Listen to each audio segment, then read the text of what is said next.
creating workshops and things. Alwyn's like, but I love it. You guys are on the right track, eh? You are. You are. You pushing it. You doing the right things. One, two. Yeah. Molweni. Hello, hi. Yeah. Molweni Kapa. Is everyone good? No, guys, you're not attending an unveiling.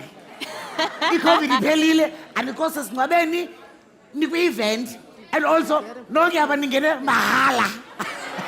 So lucimba fast baba sibhatele 150 akhona VIP section apha. Molweni. When I say iyawi roof nina nithi bayiwe iyawi roof. Which is good. Hello and welcome to the Nedbank Tech and Innovation YouthX live event. I'm your host, Umushendi. Otherwise, I make some noise. But say, guys, must I teach you guys everything? Aban must say kapa kanti nazininga banaba slow. Yonke into ngoku. Okay, mandiqale qalen. Welcome to Nedbank, the fourth and final Nedbank YouthX live event. I'm your host, Umushendi.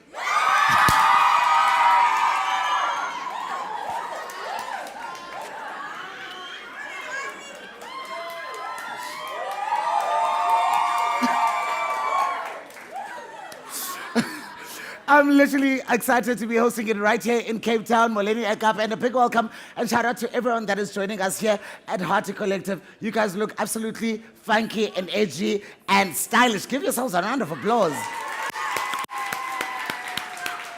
Are you pageted? Now, I hope you guys are ready to sit back and enjoy the show as we listen and interact and learn from our changemakers who are here to literally unlock your guys' potential in the tech and innovation space. Now, today's event is proudly brought to you by Nedbank. Make some noise for Nedbank. When I say Nedbank, you guys say YouthX. Nedbank! Nedbank! Guys, say it with some bass. Where are the guys? Nedbank! Nedbank! Nedbank! Thank you! Now, you know, guys, as you guys know, Nedbank continues to empower the youth by providing them with access, resources, and mentorship and inspiration to unlock your guys' potential. Now, for some of you who may not be familiar with what YouthX is and might need a recap on what YouthX live events are all about, it is a live event and series of live events. Today is the fourth and final one. We've been to Durban, we've been to Pretoria, we've been to Johannesburg, and finally, Wasati, closing party, Cape Town! Closing party! Now, it is a series of events that young people can attend for free. Yeah. Yeah, Lunda. It is you. Now, you guys can attend it absolutely for free to gain knowledge about their passions and, learn more about the change makers, our way makers, and their respective journeys. So for you guys to be better equipped, you can get to ask them questions, yonke lando, but sifuna ukuni-equipa with financial education as well as engage with industry experts on key topics that are relevant to their fields. Are you guys going to be asking them questions? Yes! Are you guys going to be asking them questions? Yes! Thank you. That is what I like. Now, today's theme is tech and innovation. We are going to focus on all things tech, including software, app and product development, data analytics, Web3 and more. And for now, Web3 benkomba web yesithathu ndiyazibaqhubeka ndana. Kaloku mna ndifunde idrama, all I know, and then yaziyo kuthetha.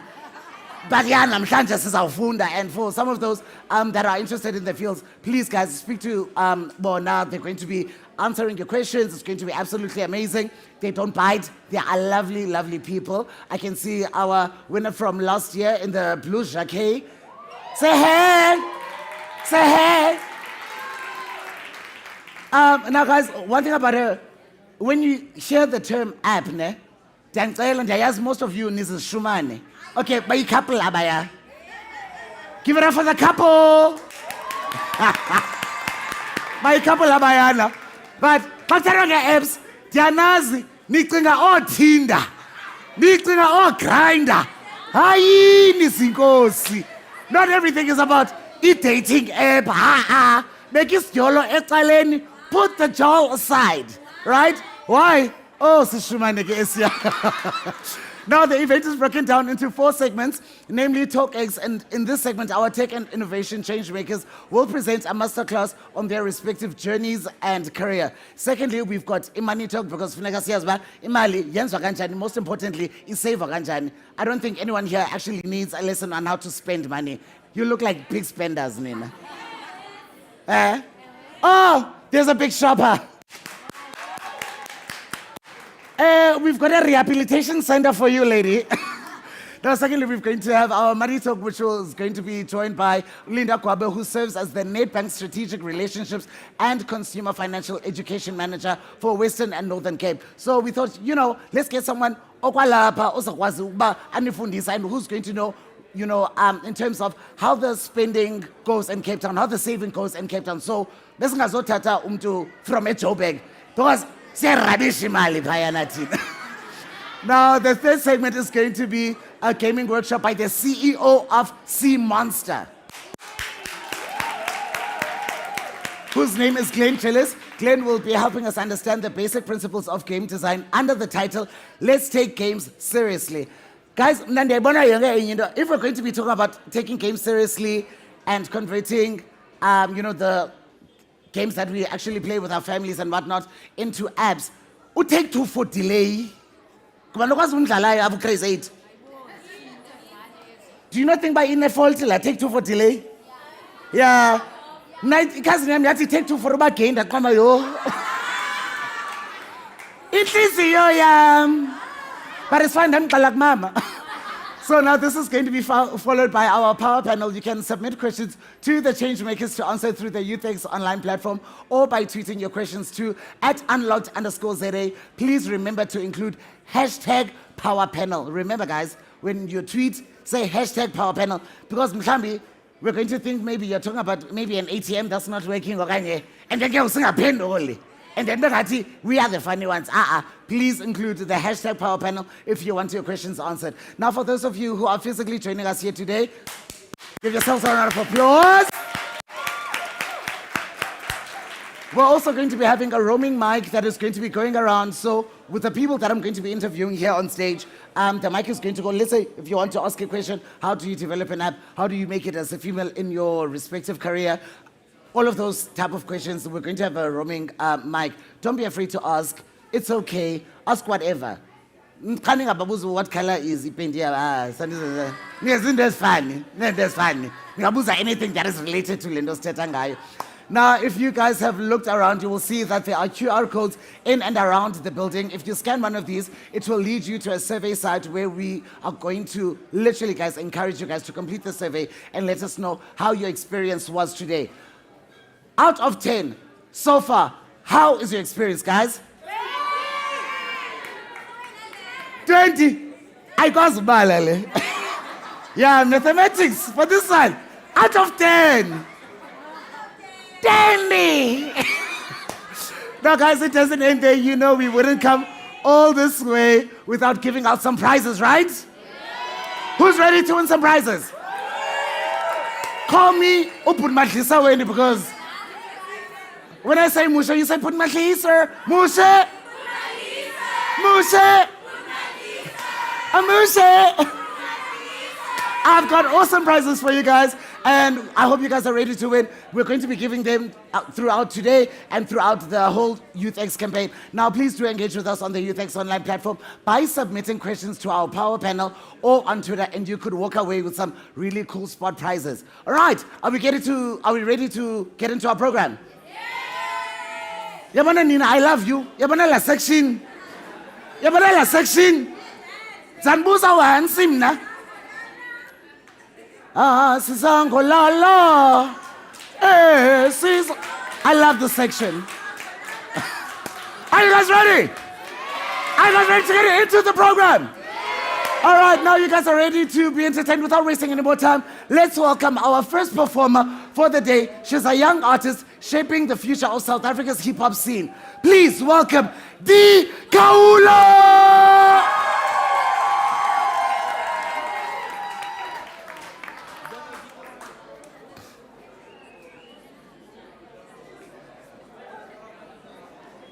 So.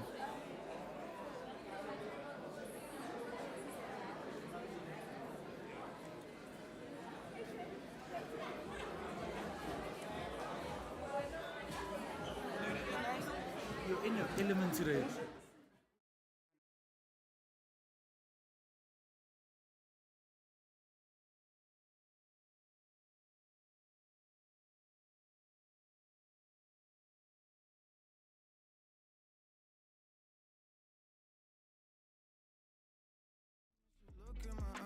Why are you bleeding?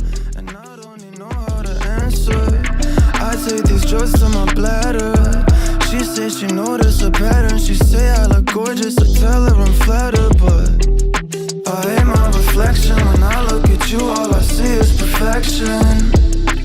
I'm so depressed and I don't know the reason. Just wanna feel better. Hate my reflection. When I look at you, all I see is perfection. I'm so depressed and I don't know the reason. Just hope I feel better. Don't know the reason, just hope I feel better. I just hope I feel better. You said that you love me, don't know if it's still true. Hate it when you're not here, love it when I'm with you. You say you don't trust me, all the shit we've been through. Why you always upset? I don't really get you, I don't really get you. Why should I always gotta be so stressful? Baby, can you tell me why are you so vengeful? I don't understand you, I can't live without you, but I can't fucking stand you.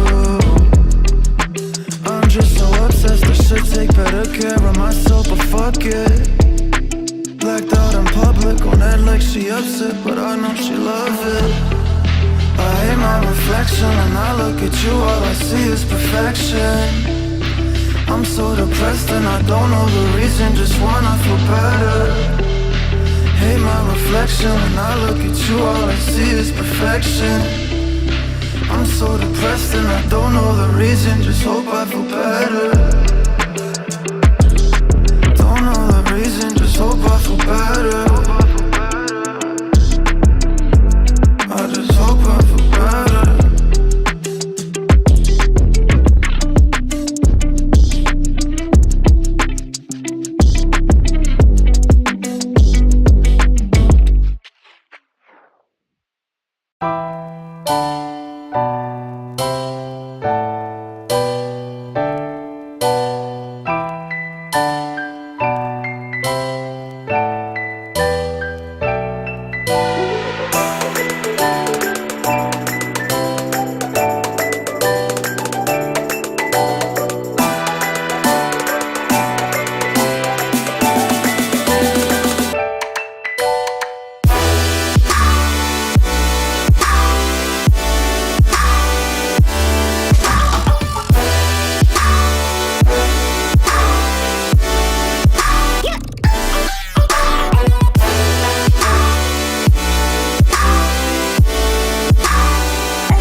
Yeah. Yeah. What? Yeah. Yeah, yeah, yeah. Loaded. Yeah. What? Yeah. Yeah. Yeah.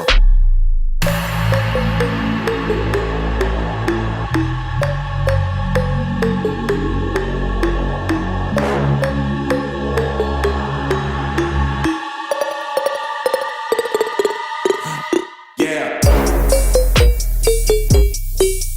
Yeah. What? Yeah. Yeah, yeah,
You senior, keep representing, keep it real.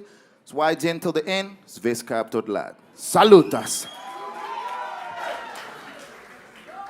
Thank you, sir. That's right, straight up. Captain. Fucking dope. Right, come here. Fucking dope. Fucking dope. I'm dripping.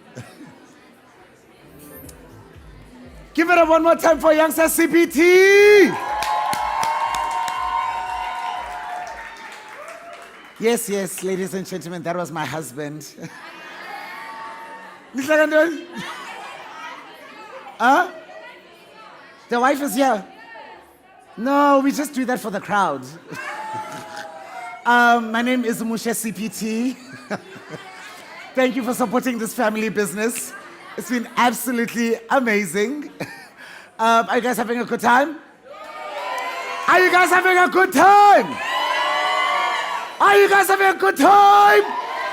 Absolutely amazing. We're going to get straight into the order of the day. But right now, we're going to ask that the DJ plays one more song and, you know, sing in a good program yet.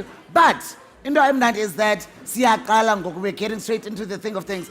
Now, ladies and gents, we now start with the formalities of the show, and I would like to introduce the first speaker of the day, representing software, app, and product development subcategory. She's a pioneer of bringing 3D printing, additive manufacturing, and design thinking education to South Africans. Please welcome Dr. Cherise Dunn!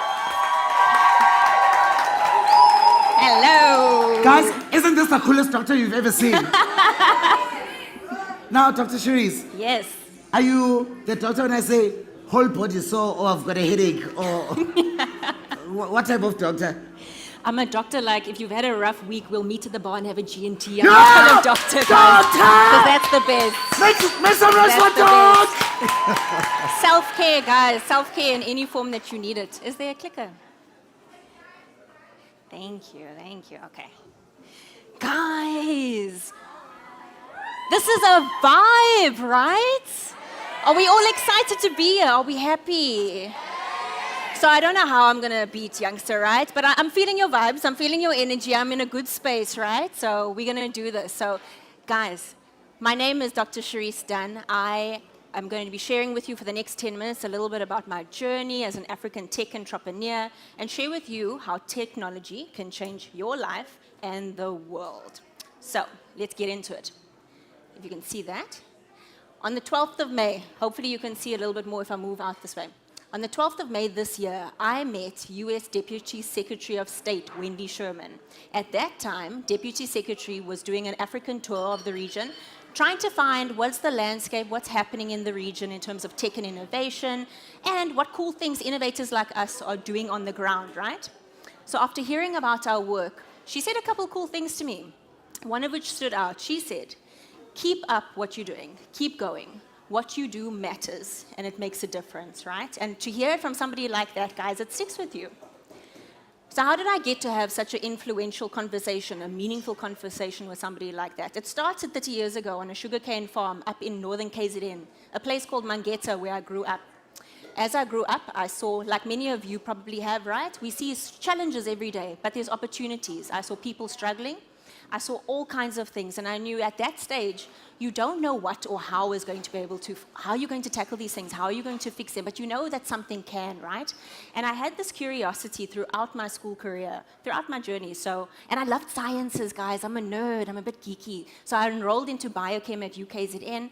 I wanted to continue learning, so I transferred down to UCT in the Western Cape, in a cancer research lab in Cape Town, where I completed my PhD in medical biochem.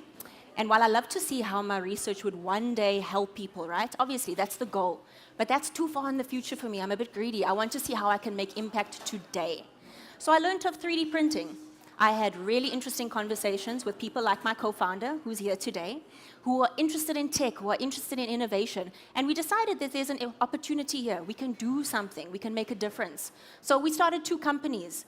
The one is called South Africa Makes. We run a point-of-care medical device manufacturing company because we want to do big things, and we want to make sure that young people have got the resources to do even bigger things. So We make tangible goods for the medical industry, and we started a non-profit called the Africa Makes Foundation that also teaches African youth all about the magic of 3D printing, how it can help us solve problems, and how it can change lives. So very, very quickly, I know some of you are thinking, yeah, that's cool, that's nice, but what is 3D printing exactly, right? I'm not going to be that person that says, what is 3D printing? So let me tell you, 3D printing is this process that allows us to create a tangible thing from a digital file. So anything in your head, if you've got that in your head, if you can doodle it, if you can draw it, you can make that thing, whatever that thing is, right?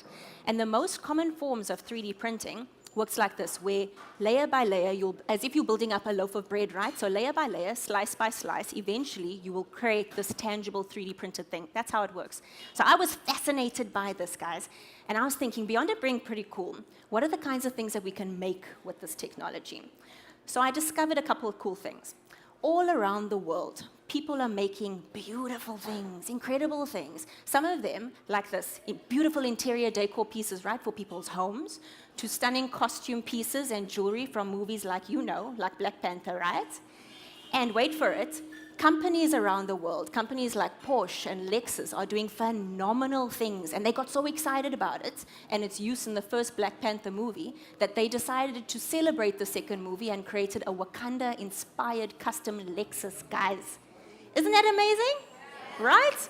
So Lexus teamed up with this 3D printing company in the States called Carbon, and they designed and made these beautiful Wakanda-inspired interior and exterior, this beautiful wrap. So people are doing phenomenal things, guys. They're creating houses. Companies around the world are making and doing big things. They are making houses. They are making organs. And then I discovered how big brands, how even more big brands were getting involved, more that you'll know. So if you take a look at my feet, right, at my shoes, I'm wearing these custom Adidas 4D Futuregraft sneakers. Can you see them? So the bottoms are 3D printed, and the tops are made of recyclable material. What do you think? Would you wear them? Right? And they're comfy, hey guys. It's not just doing 3D printing for the sake of 3D printing. It's amazing what you can do. So 3D printing can really help you create these unique shapes and bring these complex things to life, anything that's in your head, right? And brands like Lexus and Adidas, if they are doing it, they're onto something here, guys. This is powerful tech. We need to be making sure that we know what to do with this. So if Adidas can do it, if Adidas can make it, why can't we? We can do it. So with 3D printing, the only limit is your imagination, right? And maybe before today, you thought that that was out of range for you. Maybe you thought it wasn't for you. Maybe you thought it was for somebody else. But my job is to tell you here today that that's not right. 3D printing is for all of us. It is an economic tool for us all.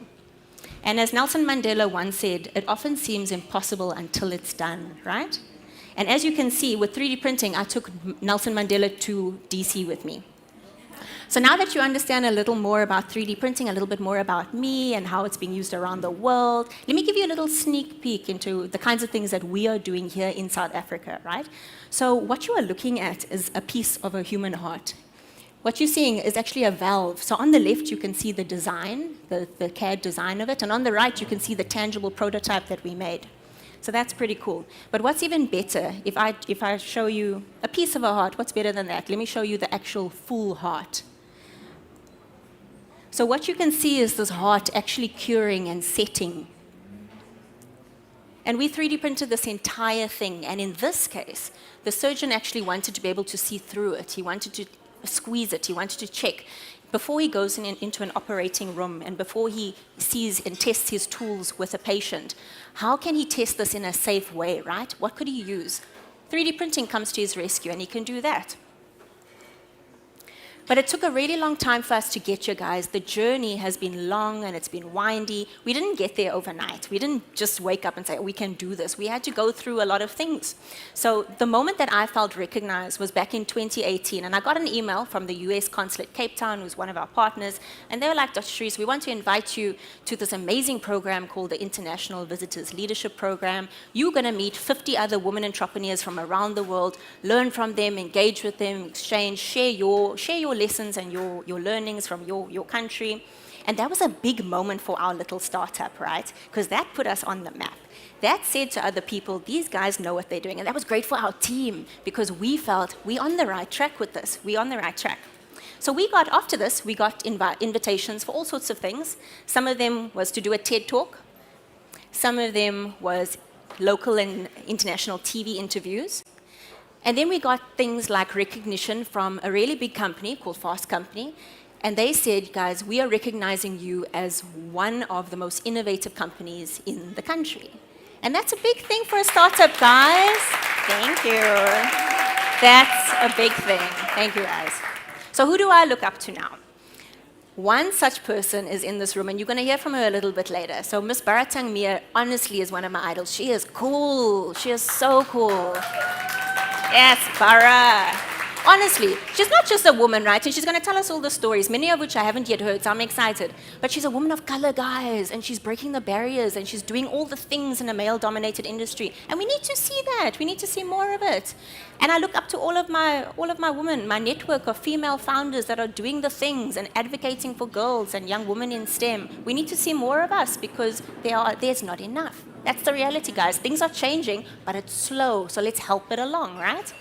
So now that you know a little bit more about me and what we do, how would I like to affect change? Well, obviously, I want to make sure that more African youth like you have got access to 3D printing and to all sorts of 4-hour art tech. You know what it's about, you know what you can do with it, you know how to monetize it, you know how to do big things. So how am I going to do this? Number one, I'm going to continue being visible so that you know if she can do it, I can do it too, right? Sometimes it's as simple as that. Second thing, through our Africa Makes Foundation, we're going to continue running 3D printing workshops, because how do you learn these things? It's not easy, and I'll share with you later if you come up and I'll tell you where to find these spaces. But we're going to run workshops that you've got the skills and you've got the confidence to be able to say, if I can think it, if I can draw it, if I design it, I can make it. Doesn't matter if you're healthcare like me, if you're creative, whatever, you can make it. So my key advice to young people, right, who want to follow a similar path, don't be afraid to dream big, guys. Don't be afraid. If you could do anything, if you could solve any problems, what would those be?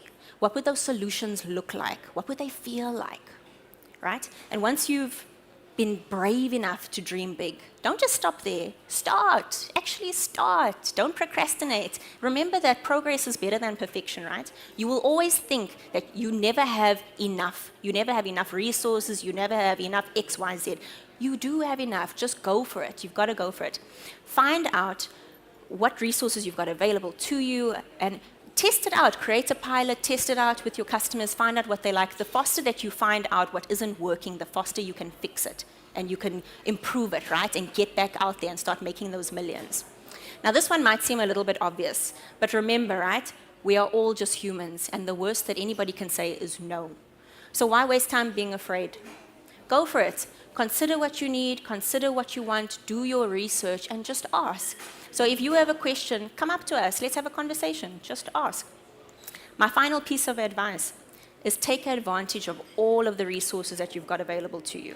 And we will share a couple of these things. But you already are living examples that you already know what I'm talking about, because you have all been following the YouthX campaign. You all know that Nedbank, Nedbank is our biggest cheerleaders as supporters of entrepreneurs. And you've already accessed that free resource. That's amazing. So keep doing what you're doing. Keep that fire alive. Make sure you know what other resources are available, irrespective of your passions and your industries. And remember that resources can be financial or non-financial. So don't just look away if it's not money. Guys, sometimes the non-financial things are meaningful, right? So please come to me. Come have a chat. Let's find out what your big dreams are. Let's see how 3D printing and technology and other innovations can help you get there faster. So I'm going to tell you today what Deputy Secretary Sherman told me way back when, is keep going. What you do makes a positive difference in this world. So please come and talk to me about your big ideas, and let's see how we can help use technology and innovation to get you there faster. Thanks.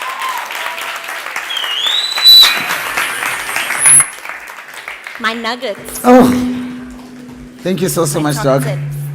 Isn't she amazing? Isn't she amazing? I specifically love point number 3. Don't be afraid to say. Don't be afraid to ask for something, right? The worst thing that they can say is no. To the girls and the ladies that are here, don't be afraid to ask your boyfriend for money. Don't be afraid. The worst thing that he can say is no. And the worst thing that you can say is, it's over.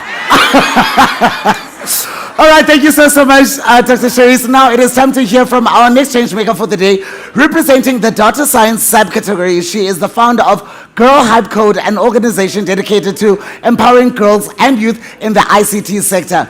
Please welcome Barathang Miya!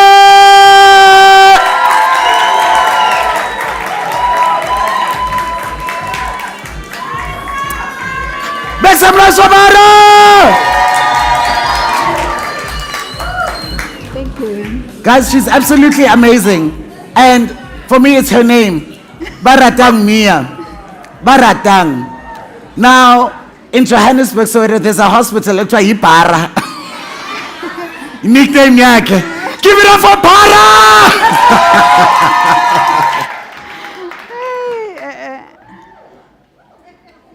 I had to read that. It says Baratang went to stage to present her masterclass. Thank you. Guys, can we just do this for Nedbank? Woo! You know, when I was all of you guys' age, there was nothing like this for us. Like literally zero, zilch, nada. So this is like a big thing. And I know because I've been in the co-working space, some people are doing it. There's many people who are doing it. But at this style, I was at the launch in Joburg, this is something else. So we must do it again to Nedbank. You know, this is real. Okay, so as they said, I'm Barathang Miya, and my first slide, I left it there. It says, see money differently at the bottom. If you take one thing out of this whole thing, it's see money differently. Nothing else. Because I did not. And nobody told me, and I figured it out by myself. And you know how black tax is. You are in a hole and you can't get out, and you don't know how you got there because you didn't get yourself there. And then nobody cares. See money differently. If you don't know how to, ask the people at Nedbank, they will tell you how to do it. So I believe that tech and innovation is like the key to unlocking your potential. There's no two ways about it. If you doubt it, you are in a wrong planet. Maybe the people that were with me when we started could have doubted what tech is going to do. Nowadays, it's not a question, it's a reality. If you don't know tech, if you can't even write one line of a design or a code or analyze information, you are in a wrong planet. You need to know some of these things, even basics, just to know what that does, what that doesn't do, because that's how the world is. And for me, it did. It unlocked the biggest potential I ever thought of. So unlike many other people, I believe that before you get anything, you need to pay forward. Nobody's going to give you anything unless you've worked for it. And if you want to come up with solutions, or you want to bring change in the world, or you want to be part of something big, you're going to have to give people something. You have to come in and say, I'm valuable, and this is what I've done. Take me. Or else nobody gives a damn unless you prove your value. And you have to be authentic. If you're not authentic in this world, you're going to lose yourself. So my nephew was asking me, why am I wearing these shoes to be on this stage? And I said to him, because I want to. It's mine, and I'm going to wear them. So once you believe that this is who I am, because the world is full of the naysayers, and the world was built by white males. I'm sorry. They have beliefs.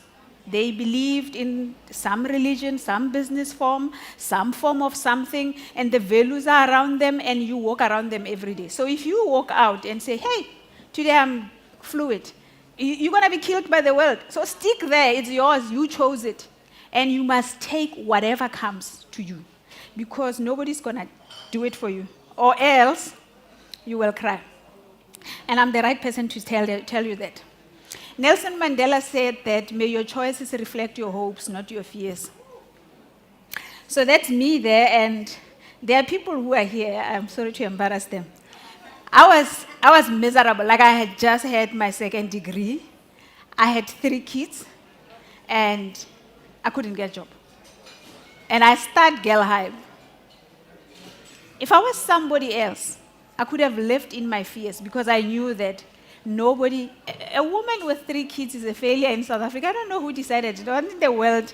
And a woman who has a child and goes study did something wrong. I don't know who decided that.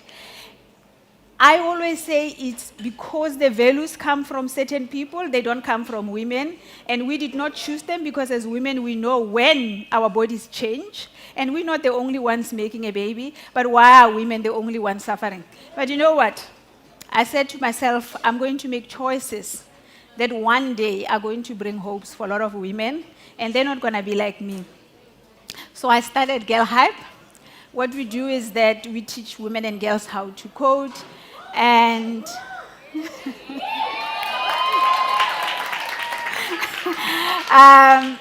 guys, opportunities and resources are never the same. And opportunities is because of who you know and who you are surrounded by. I don't give a damn who you are. If you don't know the relevant people, if you don't know the right information, you're not going anywhere. As the world is moving so fast that your parents or whoever cannot make it for you unless they have some stash in a bank, and you're going to finish it because the world is very expensive these days. Resources are not the same.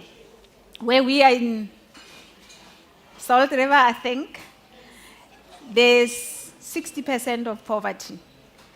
But people don't know that because when they come here, they see this. But if you turn around the corner in Salt River, there's people who've lived here for generations, but they can't even afford anything, and they are either on drugs or parking cars, and they park cars for the fancy people coming to the biscuit mill or coming here. So it's quite nice, but you see, the challenge is the people who are carrying the burden of tax are not changing the lives of the other people. So resources has to be shared. If you don't share, you're going to have another Baratang in the next coming 20 years telling the world that it's wrong. And she's not going to be polite. She's going to be a bit hard. And we need to increase access to education for everyone, and not just women. And we need to give people mentoring and support that they need for them to succeed. And that's what we do at Girl Hype. So if you ask me how we are, that's our office. So girls come either on Saturdays or we go to schools. I have some of our mentors here that goes to schools and teach different coding languages, Python, Java, HTML, CSS. The new one is Bubble now. I didn't tell you, I learned how to code when I was 32. I had 3 kids. So if I were to go backwards, so I give birth to that last born. 3 months later, nobody wants to employ me, and I learn how to code. And then it unlocked my potential.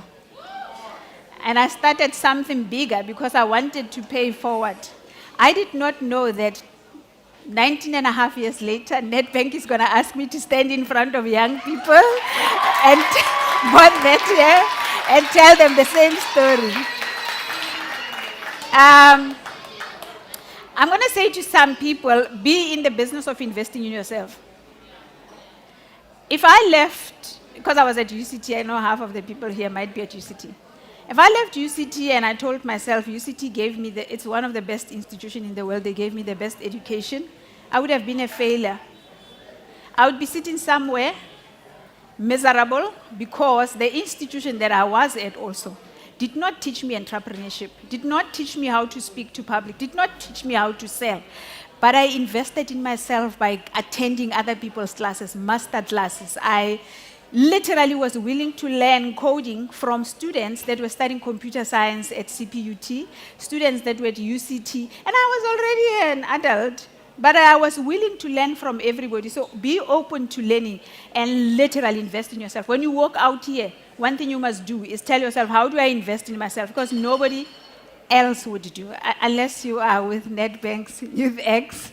And it's a very short space of time. If you don't make the best out of it, it's going to fly. Be willing to learn. Mentors, sponsors, coaches, advisors are there to inspire and grow you. They're not there to do your work. So if you don't invest yourself and if you don't do your work, nobody's going to do anything for you. Bet on yourself and win. Guys, this is like the free advice. No, like free. If someone told me that, I would have known that life is not going to be easy. Oh, so if you are an entrepreneur, this is for entrepreneurs.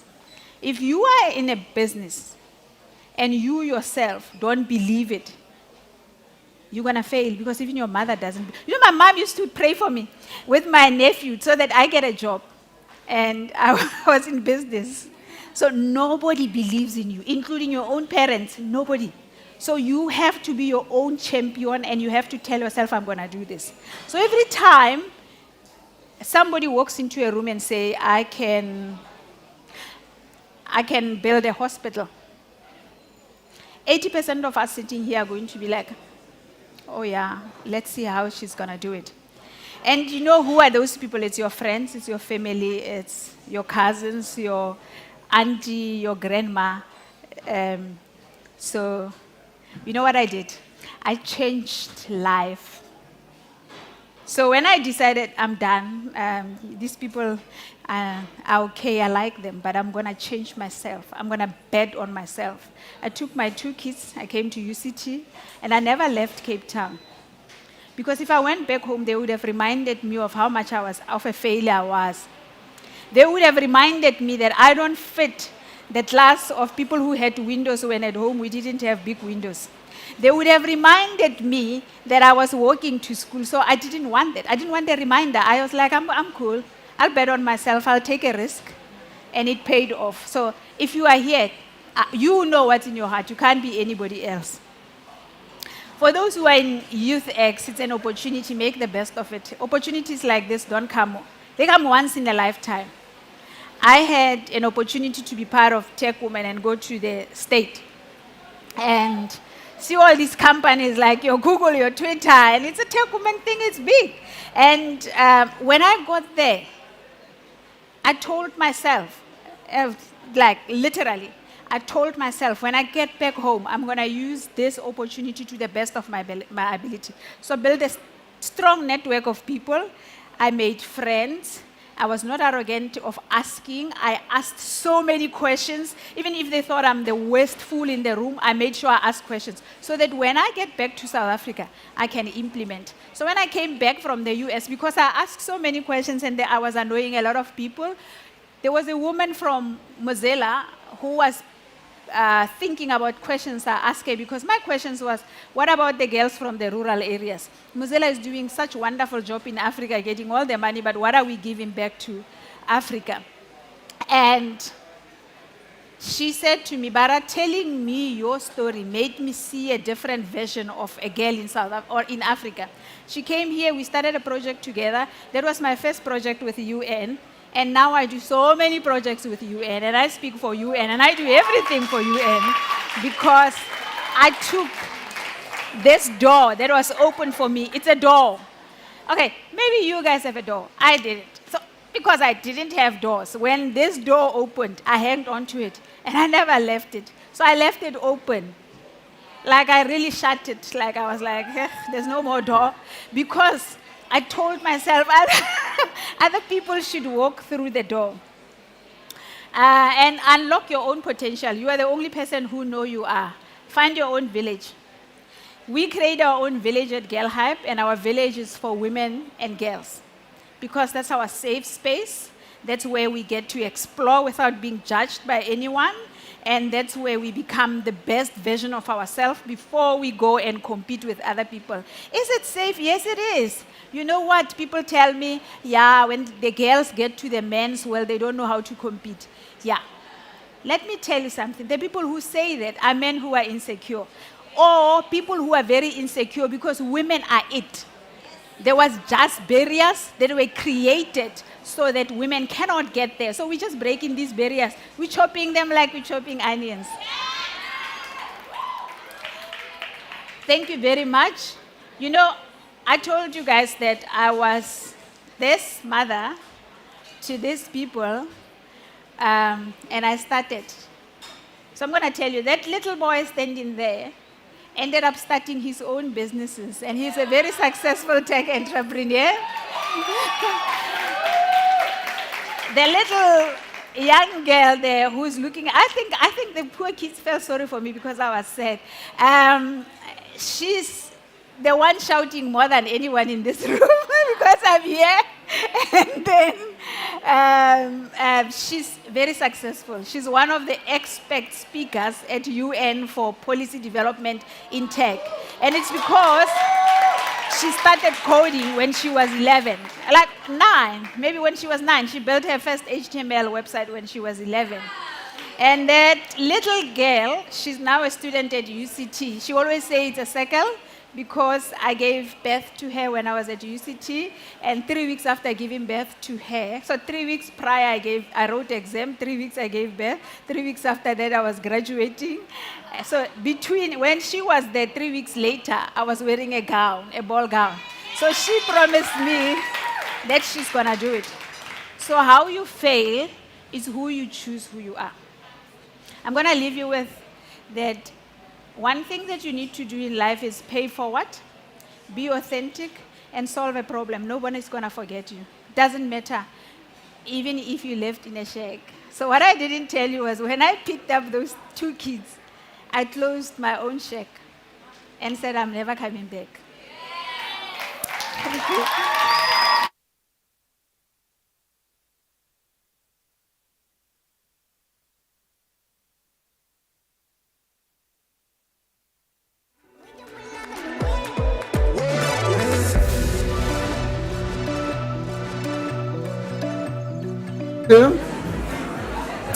Give it up for Bara! Give it up for Baratang! Ladies and gentlemen, I don't know, there's something about Cape Town because, you know, we've got like super important people, super cool people that keep on coming through. No, I'm not talking about myself. We've got Miso. Miso, where are you? He's also a change maker. Miso, where are you? There he is. Give it up for Miso, the mixologist. And also, we've got a person that I'd like to say who's an all-rounder, whether it's business, whether it's music, and he makes a mean meal. He's also a private chef. So sorry, I know he's not part of the program. Hi, Chef Tibbs. How are you? I'm good. Give it up for Chef Tibbs, ladies and gentlemen. So, guys, it literally is the 4th and final installment of this event, and it's absolutely amazing that we get to do it in Cape Town, and you guys have been an absolutely amazing crowd. Please give yourselves a round of applause. Kumnandi man apha. And nisoba nobasoba sonyani shem. Ni intrigued. Ningabantu betech innovation nyani. Now, guys, remember Nedbank has got some great prizes up for grabs. When I say Musha, you say put my sir. Musha! Musha! Musha! Thank you. We've got some awesome prizes to give up today and throughout the YouthX campaign. You will see promoters on the ground to help you opening a Nedbank Pay You account. So, if you don't have a bank account, open one today. If you are banking with another bank, open one today. Everybody, who's going to open a Nedbank account? Hands up. Clayton, you're from King Williamstown.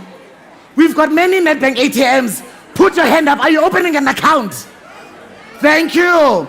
So now, guys, if you sign up today, your name will be entered into a draw to win some awesome prizes. If you're a new Pay You client, you stand a chance to win 15,000 rand. Which bank is only buy 15,000 rand for a fully account? I'm telling you. And also, you're going to get 700 rand in YouthX merchandise, including a t-shirt, a cap, and shorts. Now, if you guys are already part of the Nedbank family and you're an existing Pay You or Unlock.me client, you stand a chance to win a gaming console to the value of 13,000 rand, right? As well as 700 rand worth of YouthX merchandise. Now, ladies and gents, our last change maker for today is literally a special one, representing this subcategory. Some noise. Thank you. Technology and innovation subcategory.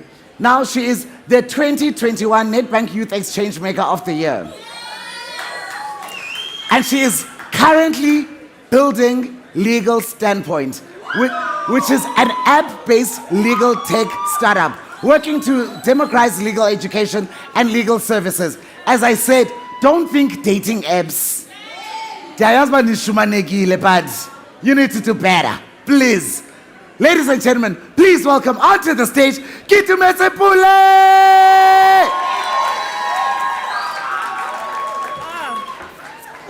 Welcome, man. Thank you. Awesome, thank you. Hi, everyone. Oh my gosh, it's so exciting, firstly, to see so many young people in the room. I've had quite a few speaking engagements over the past few weeks, but they're just always so energizing about talking to other young people, especially young people who are intentional about unlocking their own potential and just elevating. So I'm really excited to share today, and I'm sure it's going to be loads of fun. My name is Keitumetse Pule, and I am an award-winning social entrepreneur. I've been in the entrepreneurship ecosystem for about 10 years now in different capacities as a startup founder, as a fellow of the Alan Gray Orbis Foundation, which essentially bets early on young people who can be high-impact entrepreneurial leaders. I have worked in another notably black youth-led startup, and I've also served as an advisory board member in this space. I am also a recent BA Law graduate from the University of Wits. And I currently serve as the co-founder and CEO of Legal Standpoint. Some of you may also know that I was the Changemaker of the Year last year for the Nedbank YouthX Awards, which is ultimately why I'm here today. But before I jump into Legal Standpoint and just navigating the world of tech and innovation, I just wanted to give you some insights into my background, how I grew up and where I come from, just so you can have a better sense of who I am and also why I gravitate towards social entrepreneurship so much. So I grew up in Pule, Soweto, and like any other township, I describe it as characterized by poor socioeconomic conditions, like high rates of unemployment, under-resourced schools, under-resourced schools, students dropping out of school and then falling into a life of drugs and crime, high rates of teenage pregnancy. And unfortunately, because this isn't a positively stimulating environment, it makes it very difficult to dream. But somehow, despite those prevailing circumstances, I was always a very imaginative child. I have two older brothers, but they're much older than me, so at times it felt like I was an only child. And I'd get my dolls lined up outside and pretend to be their teacher. On some days, I'd get a promotion and be the principal. On other days, I was the president, and that was that. So always very imaginative. And I credit this firstly to my mom, and I guess parents generally, who speak life and abundance into their children and affirm them that they can do and be whoever they want to be in this world.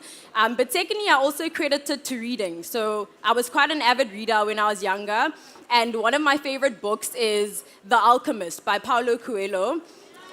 There's a line, if you know, it's a really dope book, read it if you can. There's a line in there that says, when you want something, all of the universe conspires to help you achieve it. And what I wanted was a life-changing opportunity that would make my dreams feel attainable. And I got that through the Alan Gray Orbis Foundation.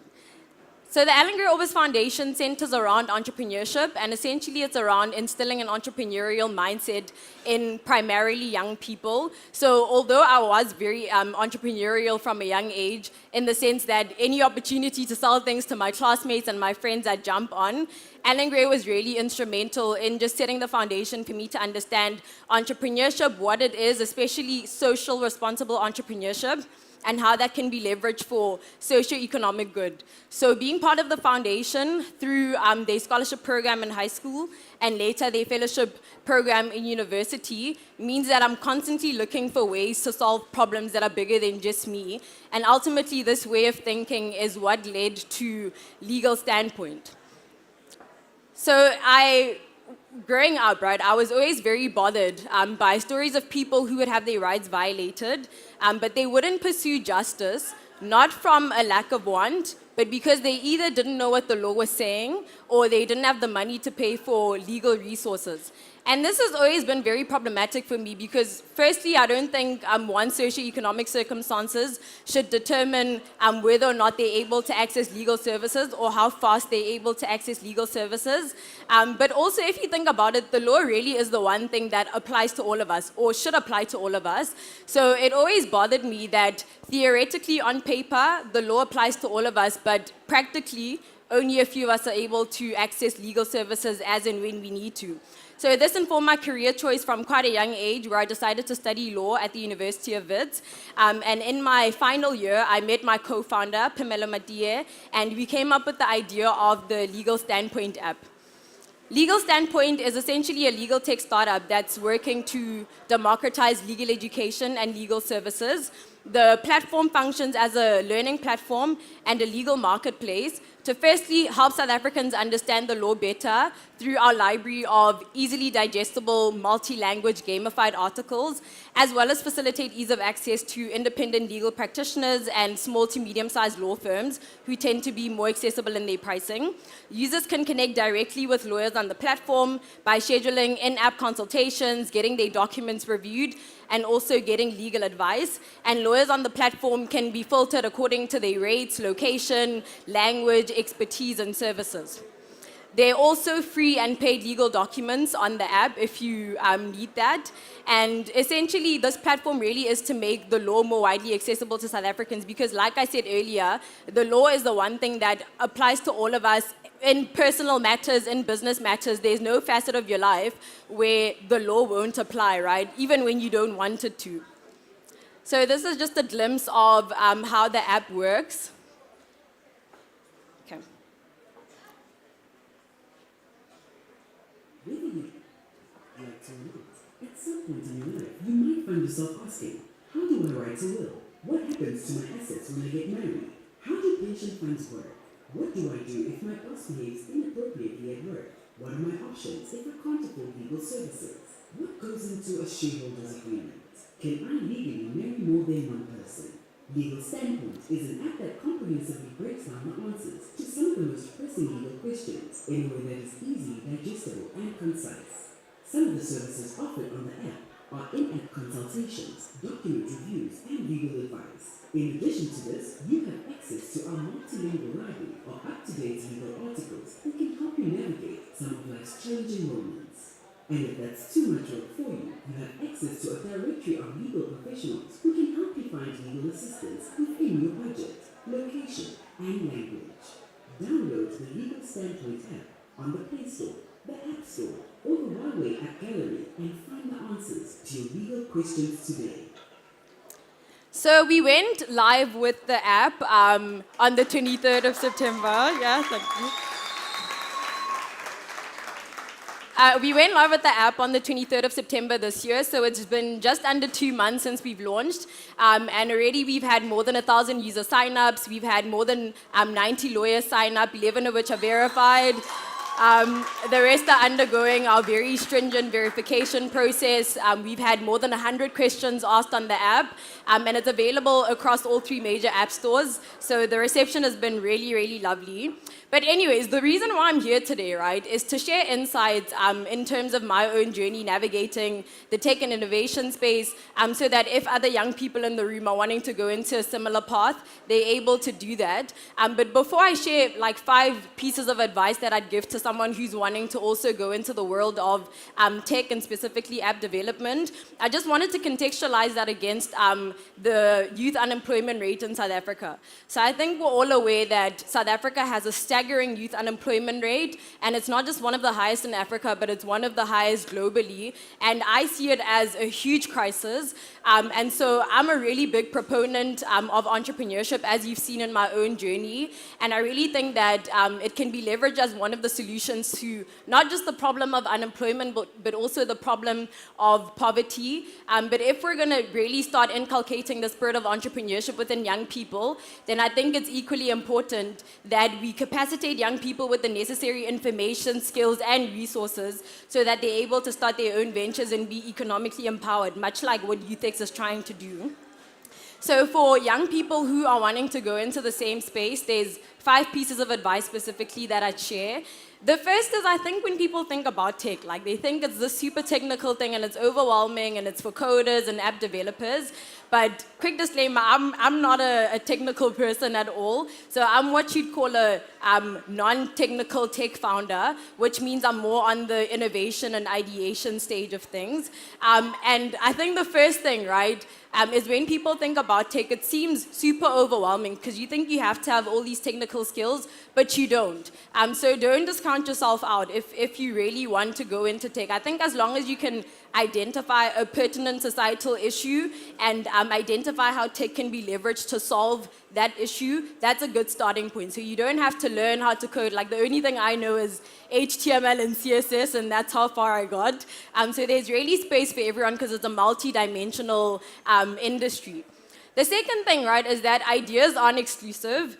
You're not the first to think about it, and you won't be the last to execute on it. So often I've had a lot of people, saying that they want to venture into entrepreneurship, but they end up not going into it because they've seen someone else, acting on the same idea or doing something similar. But if that was the case, then we really wouldn't have, such similar companies, right? We wouldn't have a McDonald's and a KFC and a Nando's like all selling similar products. So I think that's also another barrier that you have to overcome, that just because someone else is already in the space and doing something similar doesn't mean that there's not enough space for you. Because also entrepreneurship isn't necessarily about like coming up with all these groundbreaking ideas that are going to revolutionize everything. Even if it's just identifying one thing that you can do slightly better or more efficiently, there's room for you in the world of entrepreneurship. And then the third one is just being young in the digital era. I think, because I'm super young, I was born, should I tell you how old I am? No, I'm not going to tell you.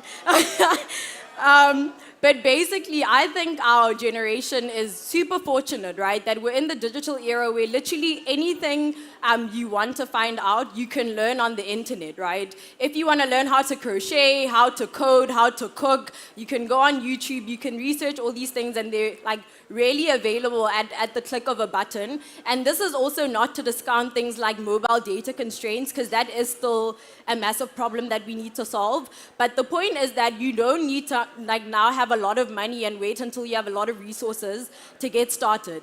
If you have an idea and it solves a problem and it creates enough value that people are willing to pay for, or not, if you want to go into the non-profit world, then there's also room for you in entrepreneurship. And then the fourth one is just that there's no need to reinvent the wheel, right? And I think this is really important just to draw inspiration from systems that work. So again, like I touched earlier on the fact that sometimes you think if you want to come with like an entrepreneurial idea, it has to be like super revolutionary. But there's no point in starting from scratch when you really can build on existing knowledge systems and on people who've done similar things. So you really don't have to start from the beginning now and think that you have to create this like completely groundbreaking thing, when really there's so much power in just collaborating with other people, doubling down on your resources and seeing how you can move from there.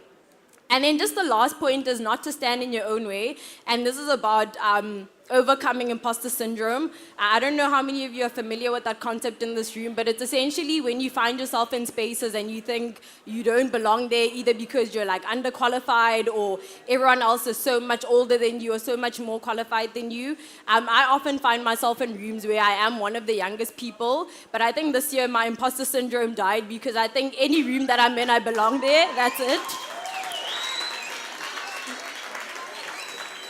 And I think for young people also, because sometimes it seems like our age is a barrier or something that discounts against us, but really imposter syndrome doesn't have to be something that stands in your way. And I think when you were young also, we like to think that time is on our side, which I really resonate with and I believe in. So get started, and the worst that could happen is that you fail. And then when you start again, you're not starting from scratch, you're starting from experience, right?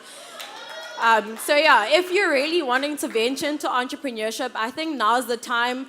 I don't know if you guys feel the same way, but for me as a young person, it's so debilitating to be dealing with this youth unemployment issue. 63.9 is really, really high, and I think entrepreneurship really can be leveraged as the solution to that. So if you have an idea today, if any of what I said resonates, please find me, let's have a conversation, let's see how we can get you started. But really, entrepreneurship, I think, is the solution moving forward. Lastly, just a young plug from myself. If you want to download the app, those are the QR codes. It's available on all 3 major app stores. We're on the App Store, the Play Store, the Huawei App Gallery. So you can just scan the QR code, and I'll have this up also throughout the event. Download the app. You'll need to learn about the law at some point in your life, whether or not you want to accept that. If it's in school, if it has to do with business, if it has to do with labor and workplace related matters, if it has to do with relationships, there's literally a legal implication in everything. So download the app and let's help you out with that. And yeah, if you want to connect, those are my details. But thank you so much for your time today.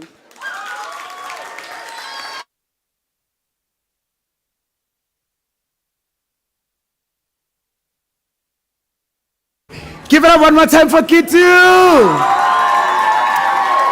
Now, ladies and gents, as I had mentioned before, there is one of our changemakers for arts and culture, Miso, the mixologist. Miso, where are you? Okay, here's some. Oh, now he's walking in. Yeah, I'm glad 2 pack, but I'm not saying I can so must come sitting 1 pack.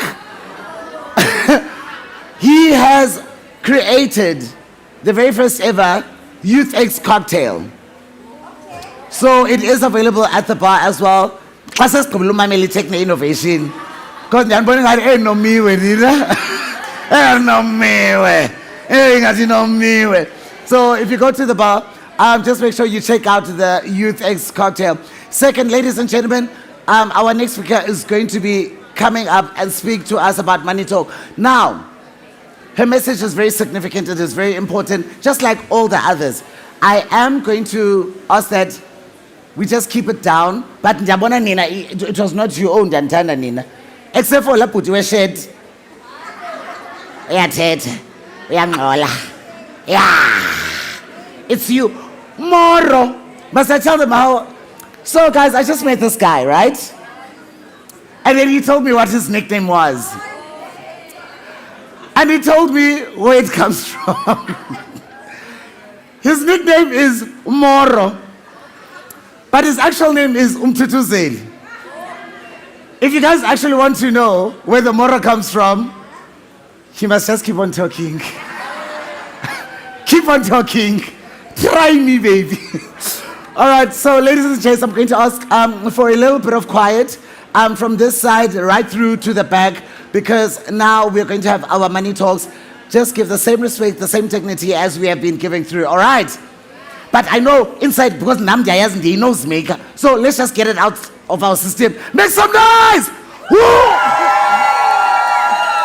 Oh, we love it. Now it is time for us to have the money talk.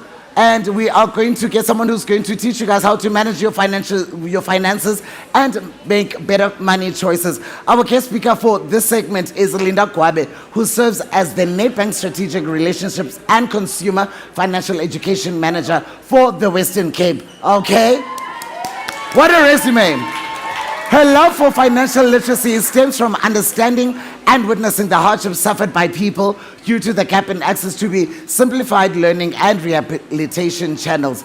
Please, let's welcome this woman, let's welcome this force, let's welcome our speaker for our money songs, Linda Kwabe, ladies and gentlemen.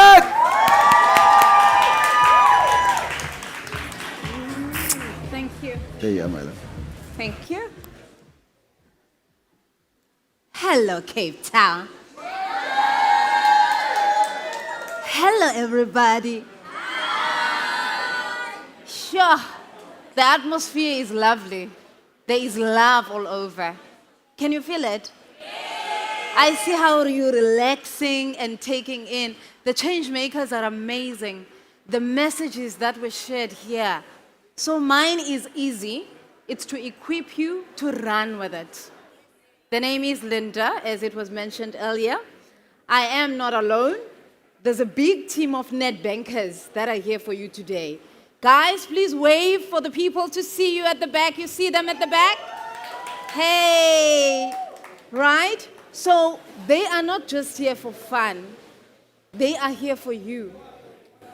I would really request a bit of less noise because the message is for you as an individual. We are in a group sitting, but you are here to empower yourself. So take it in and run with it, right? So when we talk about the wellness cycle, we have physical wellness, right? We have spiritual wellness, emotional, mental. There's also financial wellness. So they are all like limbs in one body. If my arm is sore, it may affect even the way I walk because the arm is sore. Now my back is also impacted and even my mood. I may not even say hi because I am in pain. So that is the wellness cycle. Same applies if my wellness on the financial side is not okay, it will mess up the whole cycle. You agree? Yes. Good. So, first things first, what you need to look at is your life stage. Life stage reminds you about the bottom line. Your age, your marital status, how many dependents you have, whether you have income or not, are you studying, are you working?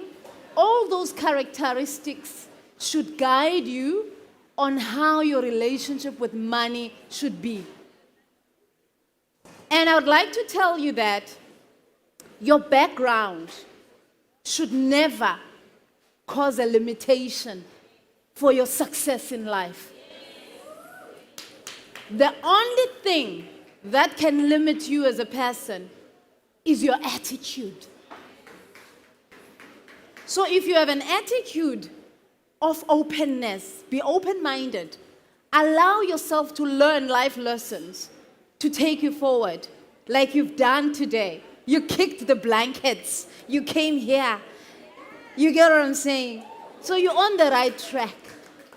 The life stage that you're in says it is your time. Back in the day, we couldn't even gather like this to get equipped the way we are. So your life stage will also tell you, don't feel under pressure to have assets that you don't have yet. You will understand that there are actions that you need to take to get you there. The Changemakers said it well. So, the challenges that we are facing now, compared to back in the day of apartheid, is peer pressure that make people think they have to have brand name clothes which they can't afford. Peer pressure that make people think I need to drink this liquor for status with money they don't have. So we are here today to say to you, chill. Time will come. Being someone who was there before and where I am now, when I say soft life, it's coming. It just has to. But now we need to prepare you not to make the same mistakes that the other people are making because of the gap in what we are saying now. When you get your core foundation right, understanding the life stage I'm in, my age, my reality financially, I get my priorities right, whether I'm a student or I'm still looking for a job, I need to prioritize things that will build me. Why is she saying all of this? Because that's where it begins, with your relationship with money. Another challenge that we have in this generation, we like quick cash. Quick cash. And then that will disturb the flow of the goals that we have. But when we understand where we're going, first of all, we need to know I know who I am. You matter as an individual. I know where I'm from. The hardships that I suffered growing up should motivate me to go forward, because the world owes me nothing. So I need to go with the attitude that says, I will do this, but all in good time. Walala, wasala. So if we get it right here, we won't rush for things we don't have. We will be working towards how to get them. But next, you need to check, is this what will work for me where I am? Is it relevant for where I am? Does it make sense at all? Right? When you prioritize yourself, you will know which doors to knock at. You will know when you need to review the choices you've made. Let go of past mistakes. We are over that. Let them pass. They must stay there. But focus on getting ready. Big money will not come to even people who say, I have access to it, if they don't have the financial literacy, if they don't know what to do with that money. Have you seen I blew it? Ouch. Ouch. So we don't want that. As you are working towards gaining your own momentum, understand that the difference between needs and wants is real. See how cool you look today. You didn't have to go buy new clothes. So if we quickly run over those needs versus wants, right? We know our needs is food, shelter, clothes, transport. And if you are not paying rent at the moment, don't rush to that. If you're still at home and you save, or you are at rest, that's cool. Don't rush to go a flatten, hanging curtains, and you worry month end. Take it easy. And umswengo is not all that anymore. Focus on your good wellness, your health. When we talk about food, guys, this is a big one. This thing of buying lunch every day at the cafeteria will run you broke. The good old-fashioned lunch box is still the way to go. I tell you no lie. And then you use your water bottle to mix your mixer drink. You pack it in that backpack with your sandwich from home, your apple, your packet of chips. You covered. What more do you need? Because when you get home, you still need to cook dinner. So let's go back to basics, guys. Even the working class, we don't buy lunch at the canteen every day.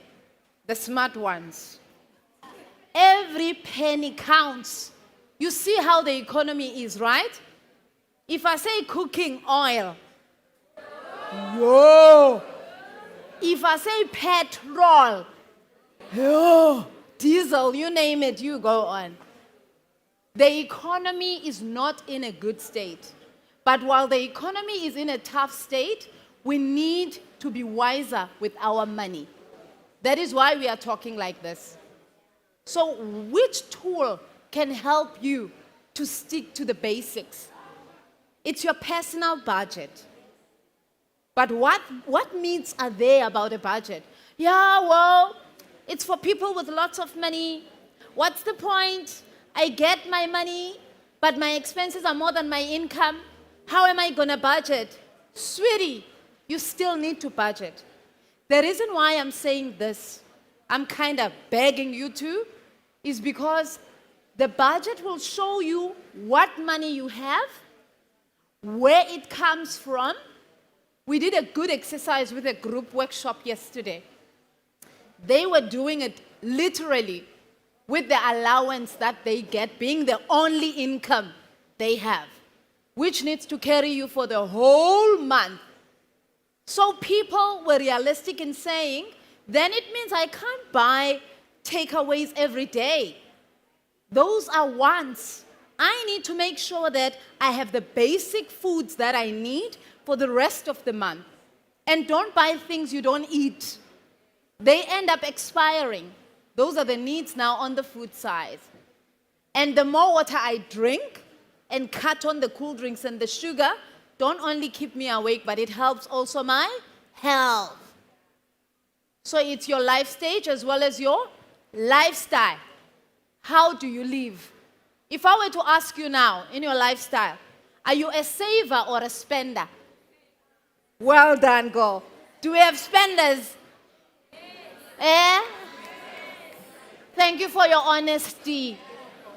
I was there as well until I got to know that I need to spend wisely. I need to ask myself, can I live without this thing or do I need it to survive?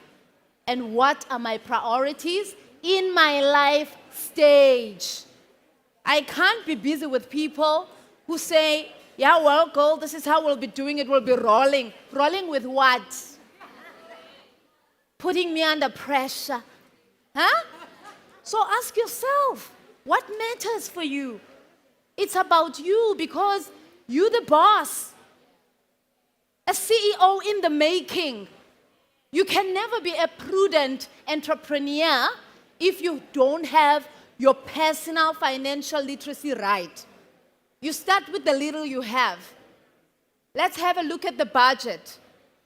The template of the budget shows you what your income is because you put it on the side and then you put your expenses on the side where you will be starting with your fixed expenses. The fixed expenses are those things that don't change.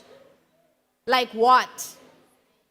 Rent if I rent, bond if I have a house, transport, right? So if my transport is the same amount every month, I can put it under fixed expenses. What else do we use every time? That doesn't change.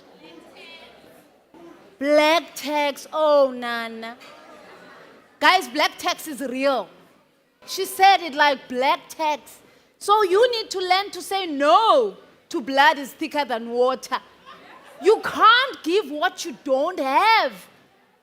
Do not allow yourself to be abused. You are not there yet. They need to understand. If you get an allowance that says you will get to school, you will get to wherever you need to, it's for that, lunch, and for you to wash and be clean. It's not for you to dollar for everybody black tax-wise yet. Because another challenge we have in the generation is mental health. By stress as young as you are, you will carry the family. You are the oxygen. You are not there yet. Don't take overload on your shoulder. People must see you getting there in action. But you be also honest with the message that you are passing. Don't pass mixed messages, calling yourself Mureki, I'm going to make it rain. Don't put that pressure on yourself yet. Everything you have, if you have any money left after your monthly expenses, make sure that you, say that louder, save. Because you don't save because you have lots of money. You save because there is a tomorrow. You save because you have goals. And your goals need to be smart goals. You need to name them by names, be specific, measurable. How will I get there? What steps do I need to take? How long will it take me to get there? Achievable. Can I achieve this? Realistic, so that I don't get demotivated or discouraged. And timely. Everything runs around time. Don't be thinking, yeah, no, I'm planning. Yeah, no, I'm going to do research. Another challenge we have in the generation is misuse of technology. Instead of us researching what's going to build us, what do? I'm following them, Chomi, the A-listers. The more I follow them, the more money they make, the more data I lose, and time to be doing what would build me. So instead of following for the sake of following, follow change makers. Make sense? Follow people that you see you can talk to and learn from that because you matter. That is how understanding my life stage and my financial relationship will be. Wrapping it up, the banking industry is not only about accounts opening. Yeah, well, they take my money, I open an account, and that's it. Banks have different departments. Whether you've studied legal, human resources, IT, you name it, we have departments that you could actually apply and get into. And the small businesses side of the bank assist young entrepreneurs to understand what it is that they need to have that bank account. Separate personal from business. Guys, we could go on and on if time allowed it. Are you still getting it? You matter, right? So which way you choose to go, whichever way you choose to go, always understand there is help. It is your time. Anything you want, just Google and search. You will find it. And now if you just ask about any concept, if you have an idea already, you're on the right track. But research, research, research. As I said, even banks with all those positions in different departments, you need to understand the learnerships, how they work, the programs, how they work, what are the entry requirements. But first of all, what is my personality as a person? What do I like? What gives me the Because nobody wants to be bored. You do something, you study something, and then you don't use it. Gone are those days. Make it work because you matter. Right? So the banks that you have, the accounts from the bank that you have, if you are not working and yet you are busy paying monthly fees, where must that come from? So you need to ask relevant questions with the banks you bank with. The banks must serve the financial inclusion duty that we have to give service that talks and makes sense to your life stage.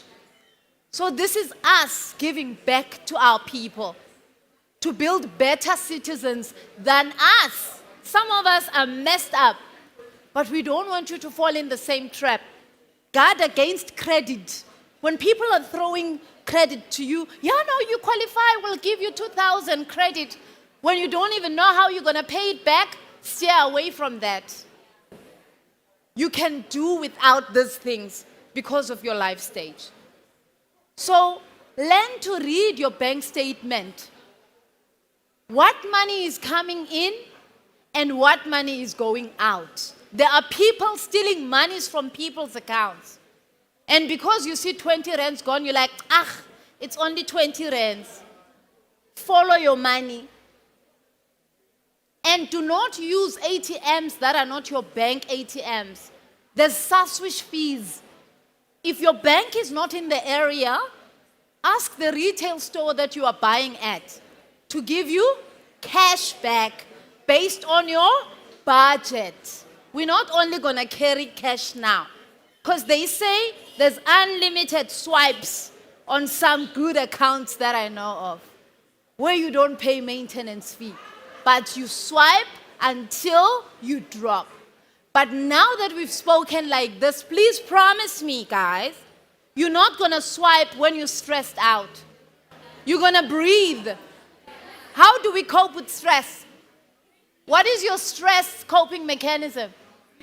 Not retail therapy. It's a lie. Because you buy things you don't need with the money you don't have to impress people you don't like. Save your money, sweetie pies. Are there any questions? Is it that clear?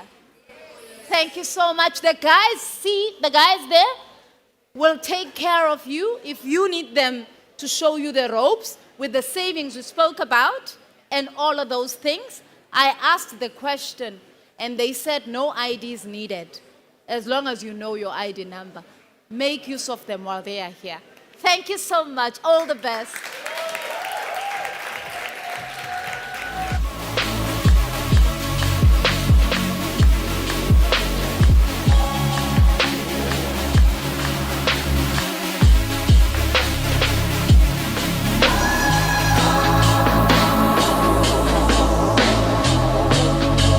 One more time for Malindrish. Basically, ladies and gentlemen, to sum up what Linda said, Uti Malindrish. Anintati serious getting like. Uti Malindrish. Supapa. Essentially, her message is Supapa. When the time is right, with the correct planning and tools, your goals will happen. Okwangoku. Supapa. Thank you so much, Linda, for a truly insightful and inspirational talk. Another round of applause for her, please. Now, ladies and gentlemen, coming up is going to be our power panel discussion. So don't forget to submit your questions for the Changemakers and Linda via the YouthX online platform or on Twitter by tweeting at unlocked_ZA using the hashtag #PowerPanel. Hashtag? Hashtag? Ha, naba ndiyabafuna ubava. Hashtag? Hashtag? I love it. Now we'll take a quick 35-minute break with DK tools to keep us entertained. Be sure to keep the conversation going on social media using the hashtag YouthX, and don't forget to tag unlocked_ZA. Mwah. See you in 35 minutes time. Let's go.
Big time, number 9. Diamonds in my teeth, I got a lot of shine. Running up the number, that's a lot of crime. Try to take it from me, must be out your mind. Big time, lot of sun. Smoky in the air, that's a lot of pine. Pockets running over with the dollar sign. Try to take it from me, yeah. Big time, big time, big time, big time.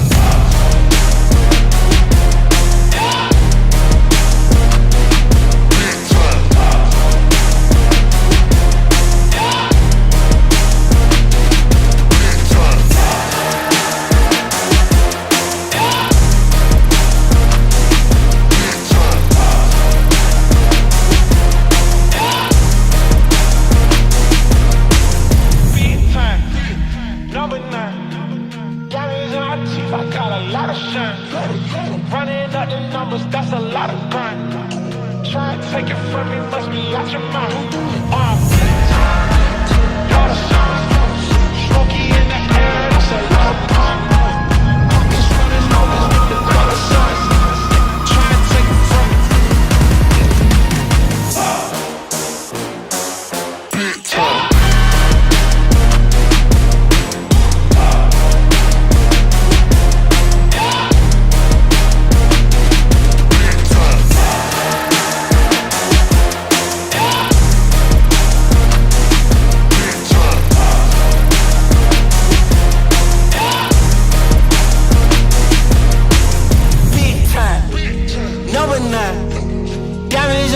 I got a lot of shine.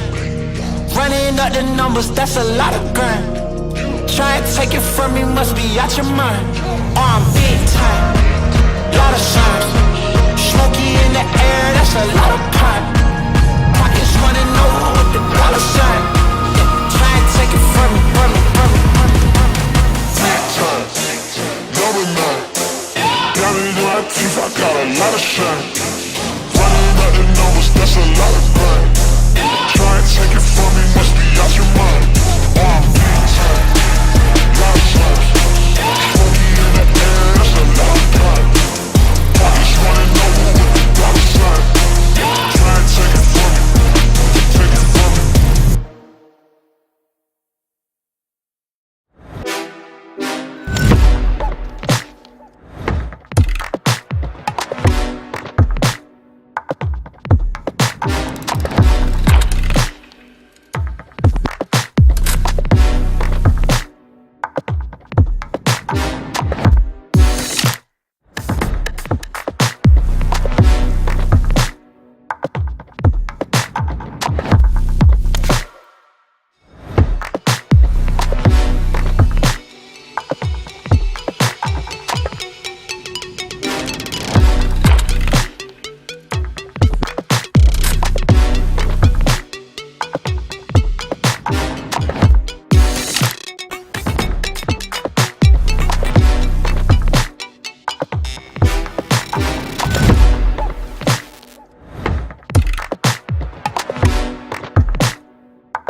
She said that she hate me, I hate me too. I can always tell when you're lying, girl, you're see-through. All these miles away, yeah, I just wanna see you. Baby, give me good faith, she hit me like seafood. Remember when I saw you, hi, it's nice to meet you. Know my old girl salty, she just wanna be you.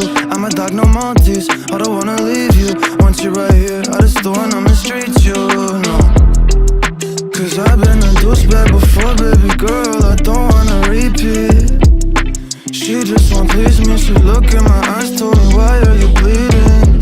And I don't even know how to answer. I take these drugs to my bladder. She says she noticed a pattern, she say I look gorgeous, I tell her I'm flattered. But I hate my reflection, when I look at you all I see is perfection. I'm so depressed and I don't know the reason, just wanna feel better. Hate my reflection, when I look at you all I see is perfection. I'm so depressed and I don't know the reason, just hope I feel better. Don't know the reason, just hope I feel better. I just hope I feel better. You said that you love me, don't know if it's still true. Hate it when you're not here, love it when I'm with you. You say you don't trust me, all the shit we've been through. Why you always upset? I don't really get you, I don't really get you. Why should I always gotta be so stressful?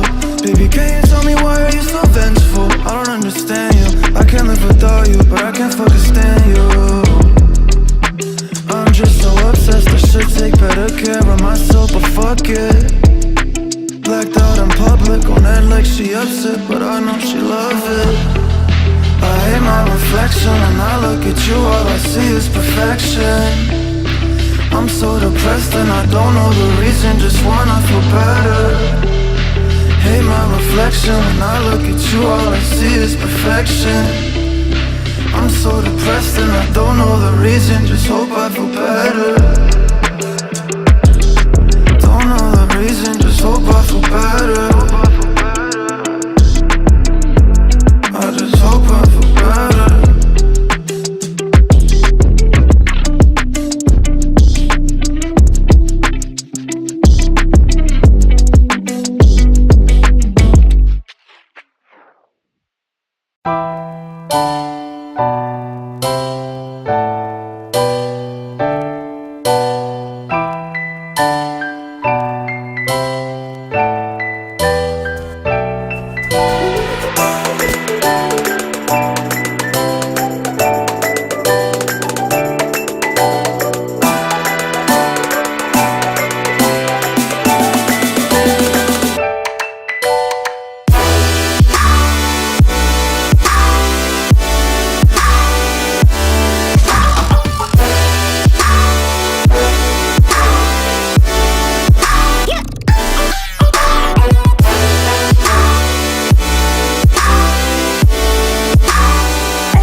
Sikwazi ujayiva nje.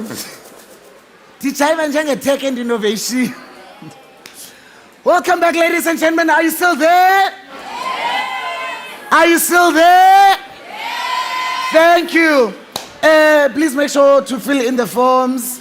I can see a lot of bucket heads and caps. Sometimes you could hoodie. So that you can think. Sometimes you want to come up with a bright idea, but why? It's stuck in your bucket head. So give your mind space. Thank you. Welcome back to everyone, and we hope you guys are still enjoying the YouthX Live event. Are you guys still enjoying? Yeah. Are you guys still having fun? Yeah. Absolutely amazing. Now today we bring you the best in tech and innovation. And if you guys have just joined us, walala, walala. Thank you. So now today we are changing things around a bit. Today we are going to be given a workshop by Glenn Gillis, CEO of Simon's Entertainment. Now, with a business science degree from the University of Cape Town, right from here, from UCT. Let's give Glenn. Let's give Glenn. But his vice chancellor at the time did say he was quite a wild one at Res. So, at least he got the degree. Glenn has been a senior executive consultant and entrepreneur now for over 25 years. Let's give this amazing legend a round of applause and make some noise for Glenn. Thanks, dude. Thank you, guys. So, who's got an idea for a game? Really? Who plays games? Who wants to make a game? Okay. Got to get my prizes here because it's about games. I want you to take a moment and I want you to look at the person sitting on your left. Okay? On your left. You guys are all creatives because you don't know your left from your right. Look at that person. Look at the person on your right. Okay? One person in this room today is going to get the opportunity of a lifetime. Is it the person on the left? Is it the person on the right? Is it you?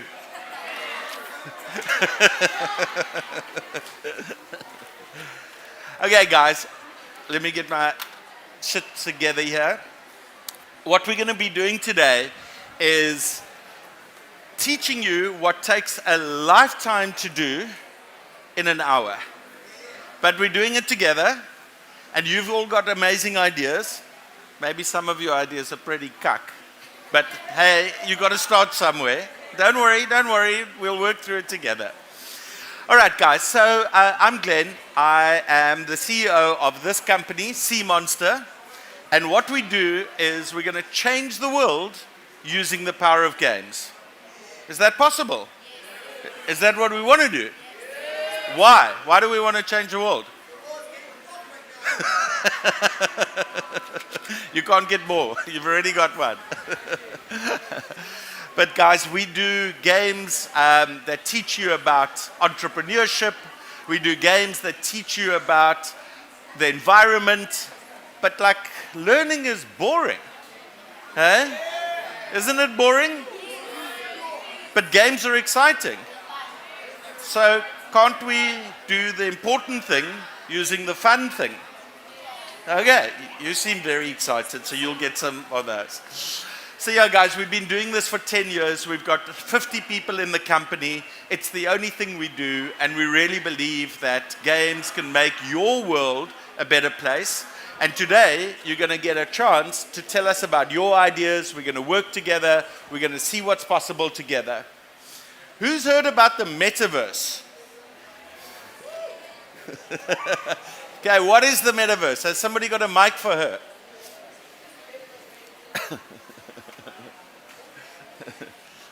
Don't worry, there are no wrong answers. What's the metaverse?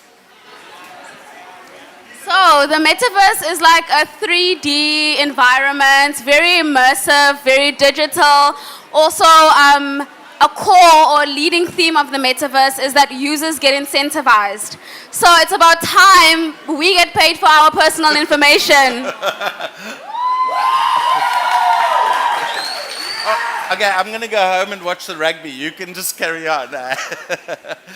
Absolutely. That's a great, great description about it. And, you know, it's many things to many people. Yes, there's this guy. You might recognize him. I mean, I know all the white people look the same, but this one, you know, and yes, let's be honest, they have been using our information about them. But people use these words in so many different ways to mean so many different things. And what we want to do today is say, nobody knows the answer yet. It's still busy emerging. We're still busy figuring it out. And remember, I told you that you've got the opportunity to shape your reality. Well, you're going to have the opportunity to shape the metaverse, starting today. Has anyone played Minecraft? Has anyone played Fortnite? Yeah. Has anyone played Roblox? Okay. Shoot and kill. Yeah. Okay. So guys, here's an idea for you, for my new best friend sitting over there. There's this idea that the world, another world, exists in a digital space separate from this one. And whether we're there or not, that world continues to exist. Fortnite, Roblox, all of these things exist outside of us. And yes, there's amazing technology, augmented reality, virtual reality, all of these new realities, some of which are not as real as people imagine them to be, but some things are really amazing and are really possible with them. And then there's this thing called Web 3. So who knows, not you, calm down. Who knows what Web 3 is? Oh my God, it's like all the smart kids are sitting here. Okay, you're not getting any more. You can get with a red cap. These are for you because you're sitting next. Well, good catch, buddy.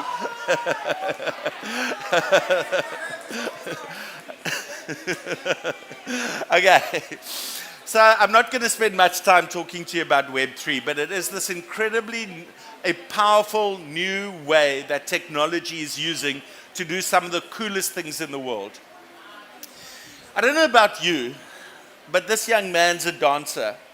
And there are amazing creatives out there making music, making art, making games, making all these incredible things. And I would like to give as much money as I can, not lots of money, but as a user, I would like to see as much of the money that I pay go to the person who is the artist. Can we agree that that's a good idea? Okay, good. NFT. That's what it is. It's a way for me to know that you made this piece of art, you own it, and therefore, if I want to pay you, I can make sure that a lot comes to you. And we can go on, we can talk about cryptocurrencies. I don't know if you've noticed what's happened with Blockcoin, all of that stuff. But let's get into the business of gaming. So, all of you, most of you, are sitting on phones. No data, but there's Wi-Fi. Good, because you're going to need it later. Don't worry if you've started filling out the forms. You don't need to fill them out. We're going to fill them out together. That's why we're here. We're going to answer some questions about what makes a game. So, because of the power that we have with the rise of this incredible device in your hand, we have got a voice. We've got what they call agency. That means we can influence the world around us. By the things we do and say online, on TikTok or whatever it might be, we have got this new sense of power. That's been unstoppable. If you look back over 20 years, 30 years, 50 years, we have become more and more powerful because we have these devices in our hands. So the question is, how do you make sense of interactions? How do you structure them? How do you provide feedback and rules and all of these things? That's where games can play a massive role. But yet, it's about the stories we tell ourselves, the stories we want to shape, and the stories that we want to create. I don't want to be an observer, passive, watching the world pass me by. I want to shape the world around me, and I hope you do too. I don't want to sit back. No, it's okay, you can sit back now. I realize you're all on beanbags, calm down. But I want you all to lean forward. I want you to engage in your world. I want you to be active to shape your future. I'm old. You've got to live with the consequences of your decisions much longer than I do. I can go and lie on my couch. So why don't we start a new story, a new reality, a new imagination of what we want South Africa, Africa, and the world to be? Whether it's about our culture, our history, about how we use technology, about how people in the rest of the world see us. No more Achshem. I'm done. We don't need your pity. We don't need your handouts. Government, thank you. You've tried. It didn't work. Thank you. It's up to us. Games can give you ways to empower yourselves and everybody around you and create a new story. So, what games do you play? If you're not playing, what? Okay, God. Yes, I would have accepted that you play Call of Duty. You must try the new Call of Duty mobile that's just been launched in Cape Town. Okay, what games? Somebody else, just take the mic in there. Yeah, what games do you play? Yeah, Fortnite. Good. Okay. GTA San Andreas. Okay, good. And Need for Speed is crazy. It's one of my favorite types. Yeah, it's crazy. No offense. Yes. First of all, I love soccer. Good, it's a game. But the favorite game I play is Grand Theft Auto San Andreas because it has porn in it. Okay, fine. I am offended. I don't want Grand Theft Auto. What other games? Do you play board games? You do play board games. Chess. Okay, what else? Okay. All right, so you're all playing games. Here's somebody even in a Springbok jersey. Thank you, my brother. We're going to watch it later. Don't tell me the score. Okay. So, if you're also smart, what makes a game? Come on, give the mic to someone. Not those aunties there. They're too smart.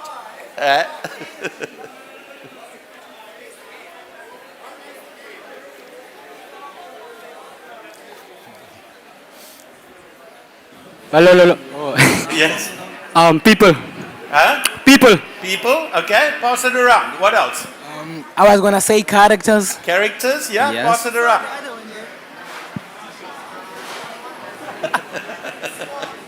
Interactivity. What? The interactivity. Okay, cool. All right. So there are lots and lots of things that you can say, and they're all correct. But I want you to think about this. There are 4 things. A goal. You want to achieve something. In Grand Theft Auto, we don't want to know, okay?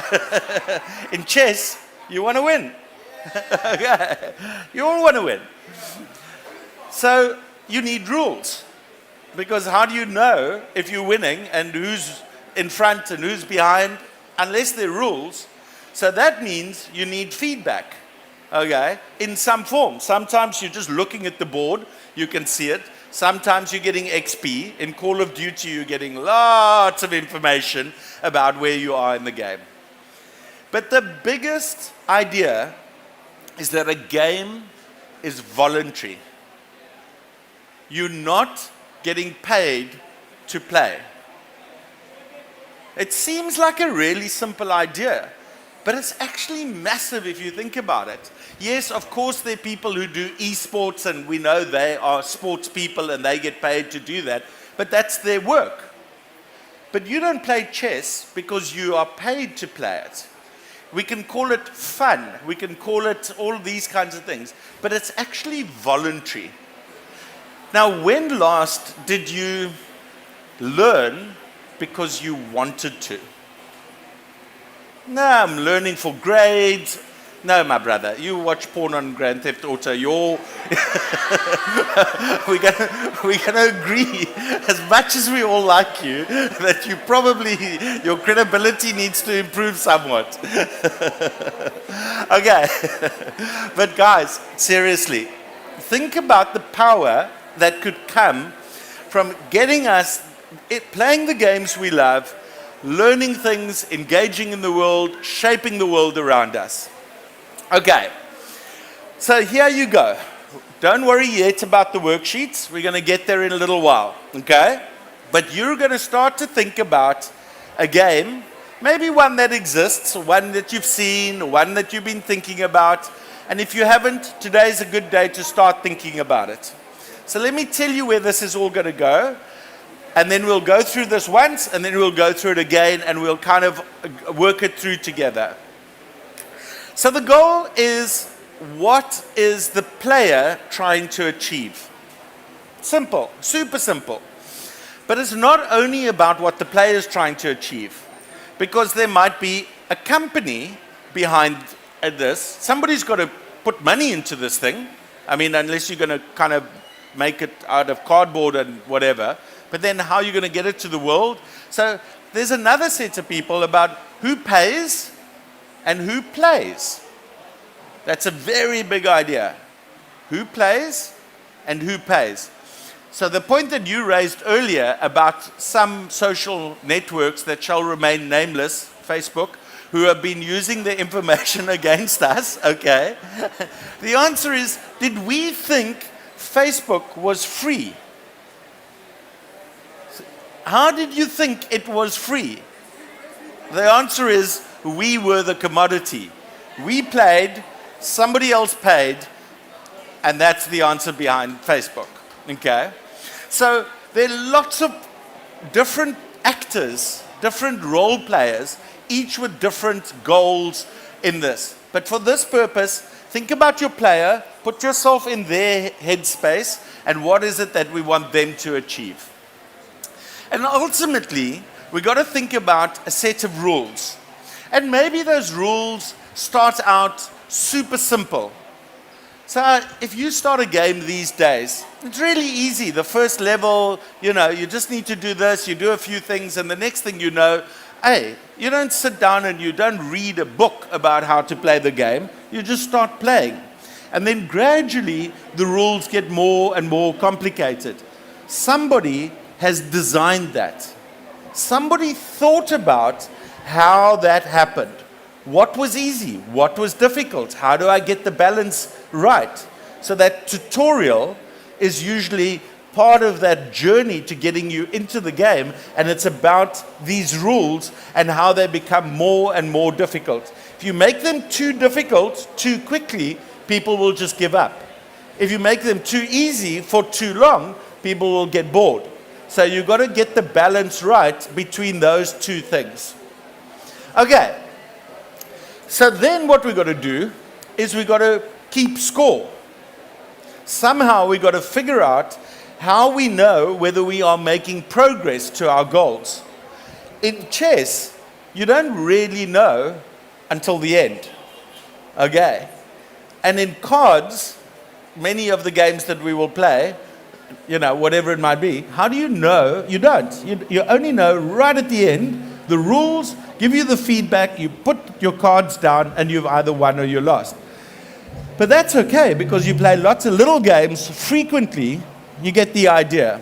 Whereas in Call of Duty, it's a long game, lots of chapters, lots of areas in Fortnite that we've got to open up different areas. And then, okay, somebody has thought about all of those things and about whether you are winning and losing and how we're keeping score and how we're giving you feedback on that. Okay, then the question is, how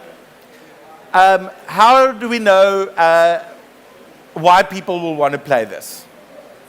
This is the big idea. Okay, are we paying them to play? How do they find out about it? How are we going to find more people? And we're off to the races. Okay. So guys, there is several prizes up for grabs. The biggest prize is there's a 1-year course to study game design at the best school in Cape Town, free to the winner of this competition, or shall I say, this game. Okay. Remember, look left, look right. Who's going to be the person that wins that? Then there is a super powerful Apple Mac. Okay. Yeah, have we got your interest now? Okay. So there we go. So, and there's a whole ton of Robux so that you can get into Roblox and start building your own games in Roblox.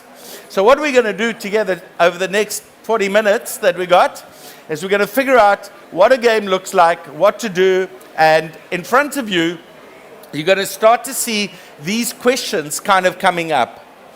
So, why are we building this game? Who's the user? Where do we find them? What do they want to do? What do we want them to do? And how are we going to get to do that? But I want you to think about the business objective. How are you going to make money out of this game? This is Nedbank, guys. They're funding these prizes. They're going to change one of your lives today. They're serious about money, and they want you to be serious about it. No good sitting on your couch at home making a game that nobody's going to pay you for, or that you're not going to be able to build a career around. Somebody's got to think about that. Who's the audience? Wait 1 second, my brother. Who's the player? And I want you to think very long and hard about this. It's not just anyone. That's not an audience. It's got to be somebody very specific. Is it somebody like you? How many people are like you? Okay, well then the question is, when last did you pay for a game? Well, if I didn't pay, then why are people like me going to pay for the game? Where are they going to find this game? Is it going to be in the App Store? Is it going to be in a shop? Is it going to be in Roblox? Is it going to be on a console? They've got to find the game somewhere. And then, of course, the what. What's the big idea? But you can see where it fits in to the thing. Most people start here and they say, what is it that we're going to build? Okay?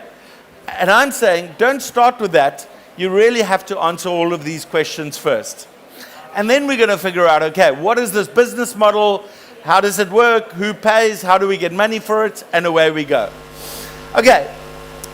So Chipotle, have a look at this video. This is from Roblox. Don't worry, there doesn't need to be any sound. We're going to watch it a couple of times.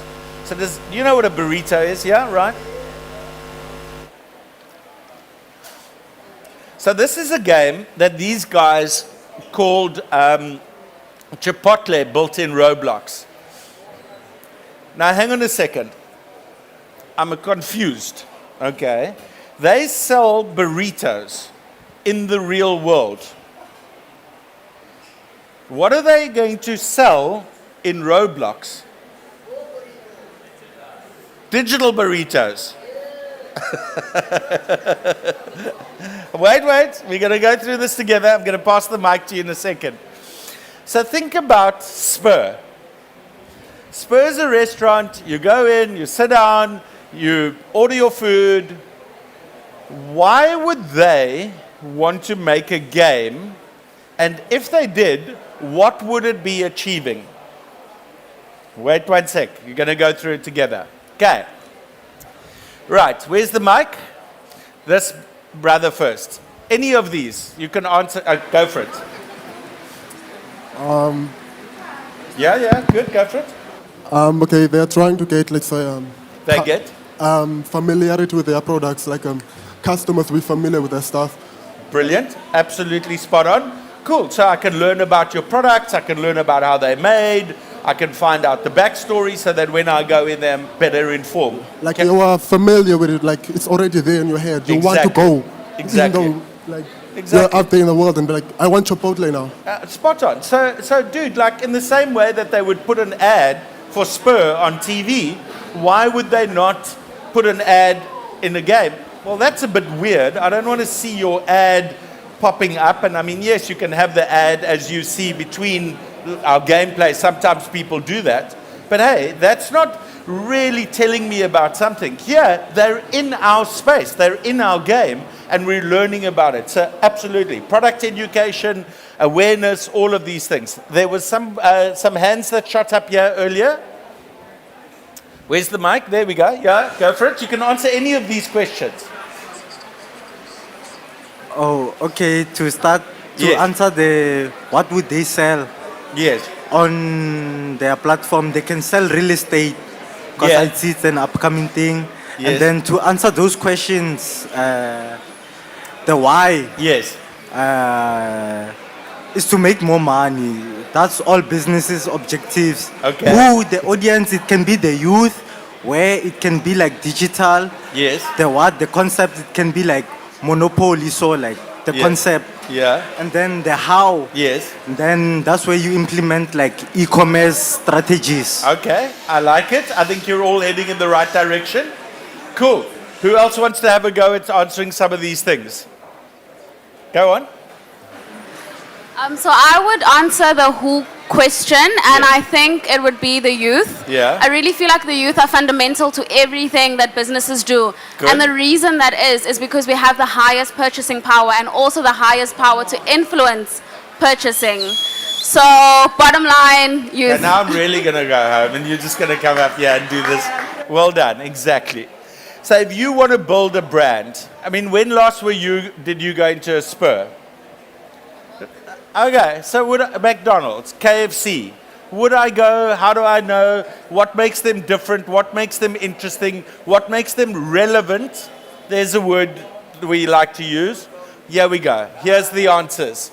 Got to think about it, but you can't just show up in that space, because if I showed up with my KFC in Roblox, everyone will go, that's lame, man. That's like you hang on, you don't understand how it works, and you just like kind of did some shit game and like get out of my space, get out of my game. This is my environment. Okay.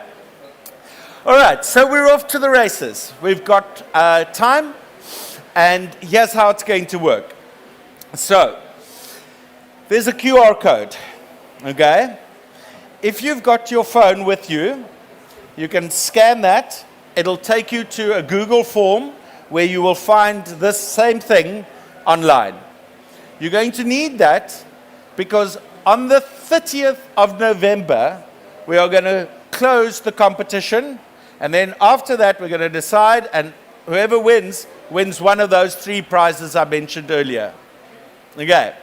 So today, you can start. If you've already started and you want another piece of paper, we've got tons of them. But don't worry, this is just for you to kind of start jotting down some ideas, kind of start getting your head around the concept that you're going to pitch when the time comes. All right. So we're going to go through this together. My lovely assistant is Tatiana, who designed this whole experience, has designed many games herself. Yeah, I know, you'd rather have her on stage than me, huh? Yeah, me too. All right. So guys, really, really important, because how the hell are we going to tell you if you've won if we don't know where to get hold of you? Okay? So write down your bloody name, write down your phone number. If you get that wrong, clearly you're probably not going to get the prize. Okay. So, do you want to start taking us through this? Yeah. Okay. I think now I've got the most difficult job. Yeah, thank you everyone for joining us. And yeah, I think Glenn did a very good job on kind of getting you excited. But yeah, now we're just going to go through the exercise, right? Because we don't want to put you in the position where, you know, like we're now going to ask you to run 10Ks, right? Before you run 10Ks, you need to start with running 1K or maybe like 500 meters, right? That's why today we're just going to go through exercise, right? And then take your time, go home, maybe a week from now, come down, fill in your form, and then make sure that you are the one who wins that prize, right? Okay, are you ready? I don't hear you. Okay, cool. They're super engaged, trust me. Oh, like this is 4 in the afternoon on Saturday. I know. Like, what do you want? Look at them. They're looking into their future. Okay, they can cool. see their Mac is just over there. They're all reaching out. They want to grab it. It's happening in real time. Okay, cool. So, can you go back? Okay. Can you go back? Right, so this is very important. Yes. And this is actually where like 75 submission fail because people cannot fill their phone number or email correctly, and then when we try to reach them, we actually can't. And then the prize goes to somewhere. So that's why be very careful when you put your full name. Okay, your age, please don't lie. So, and yes, be very attentive to your phone number or email because this is the only way how we will be able to contact you. Cool. Okay, cool. Now we're really going into the process of trying to make the game, right? And I'm remembering that this is just like the exercise, but the more we try, the better it gets, right? So, okay. Now just take a second and really think about why do you want to create a game? Okay, now I'm not questioning whether you want to create a game or not. You're going to create one. So the question is there going to be a game for entertainment, or it's going to be a game that can actually make some social impact? Maybe impact on our communities, maybe the school children, maybe anyone else, right? We used to think that games, they're only about entertainment, right? It's all about having fun.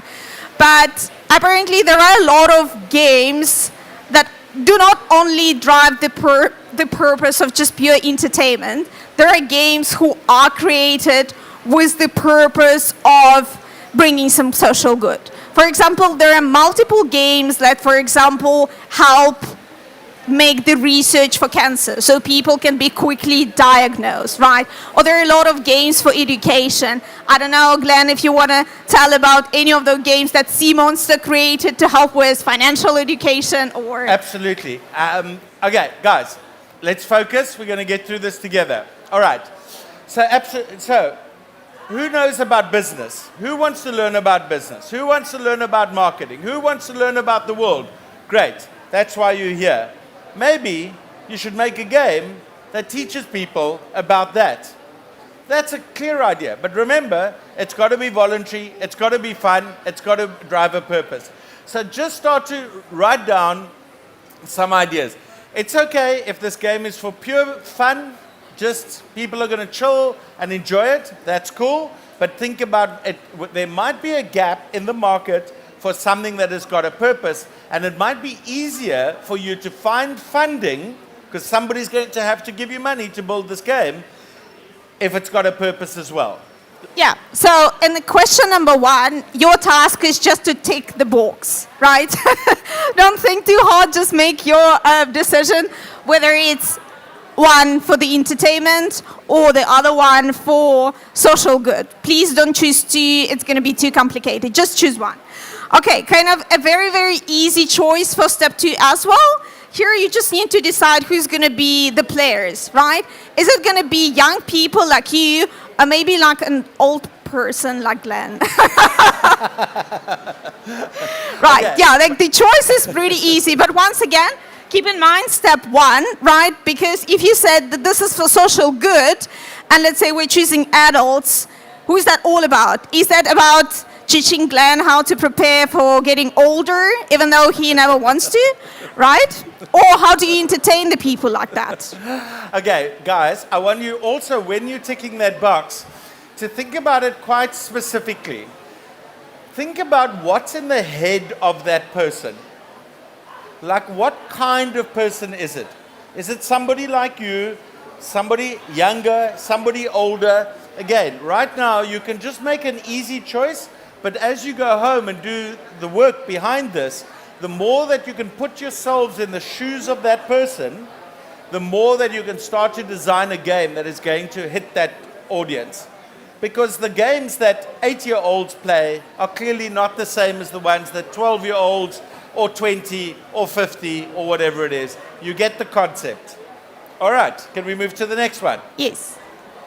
Okay, the question number 3. You see the choice gets a little bit more complicated, so let's try to pay a little bit more attention. So here we're talking about, but where this game is going to be played, right? Like the 2 main choices is it going to be tech or is it going to be real world, right? There is still space, like you would be surprised that people still make money of creating like board games and, like, I'm not sure about physical games. Yeah, absolutely. So one of the fastest growing categories globally in games is physical board games. Amazing. Because people still want to be together, maybe after COVID more than ever. We want to be hanging around, we want to be playing games. Think about your culture. Think about going back to the games that you used to play as kids, that our ancestors kind of played. Are those games represented in the world? They're not. We get a lot of Western ideas, a lot of Western game concepts that we grow up with and that we get used to.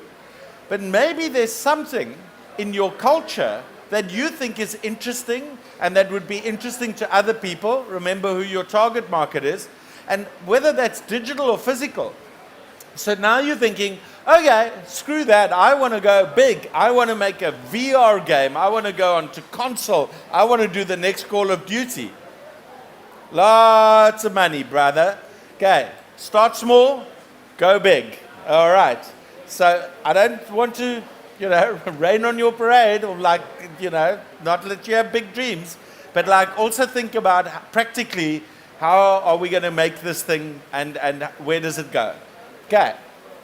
Happy? Yeah, I guess just the last advice on that is really don't carry it away with the technology, because technology is just the medium to deliver your purpose, right? If you're creating the game that is going to help people to get used to being on the heights or something, of course VR is the better way for that. But if you're creating the game for the kids or someone to play around between, the things that they're doing, of course maybe mobile is the way. But yeah, it's less about flashy technology. Don't try to follow the trends. It's all about remember your purpose and then choose what is the best way to meet your objective.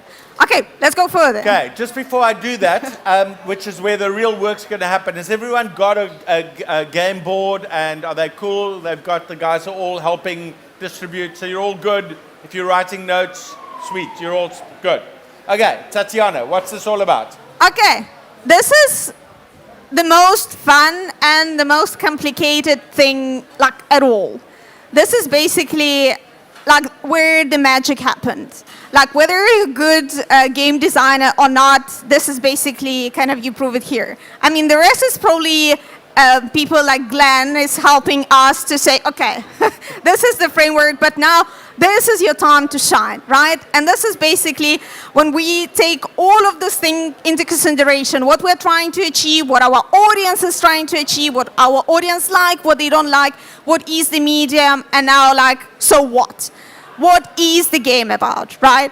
And now I guess we will start talking for 2 minutes, right? 2 minutes. And we can give you a little bit of time to think what this game could be about, right? Just the concept. For example, is it going to be something like Need for Speed, right? Like a racing game? Or is it going to be another Candy Crush, right? Or is it going to be something a little bit more complicated, something like Minecraft or something? Whatever comes to your head, just try to think what is the major concept, what the game is about. Okay, so my friend with the red hat's got a question there. You want to write it down? You want to ask it? Wait. 1 sec. Okay, go. Oh, I wanted to ask, since some games, for instance, board games, yeah. They can be technological and physical. So, yeah, absolutely. If I have a board game idea, should I make my paper for both sides or? Yeah, as you wish. And probably more physical, real world than digital. But there's a whole interesting category about making board games that are digital. Because if we've got phones, why aren't we taking some board game ideas and then bringing them onto devices and then seeing how we can play them in a new way? So there's no easy answer to this, but I like where you're going with it. Take a couple of minutes. There's no wrong or right answer, but just think about it. What's the category? Is it a racing game? Candy Crush? Whatever. Wait, let the guys think for a couple of seconds. Cool, so we got 20 minutes. If you're trying to make a game that can teach people who can see and read, right? So I'm thinking of a concept where... Yeah, go on. What? This is where your 2 minutes come from. I don't want to mention what you're trying to do. Of course. But is it an educational game? Where can you put it in the concept of platform? Like when you try to do indigenous games into like technology platforms and stuff, yes. Up to you. I mean, you can put them into the App Store. The problem with the App Store is that there are hundreds of games listed every single day around the world, and most of them never get downloaded by more than a few people. Department of Basic Education. Do you want to deal with the government?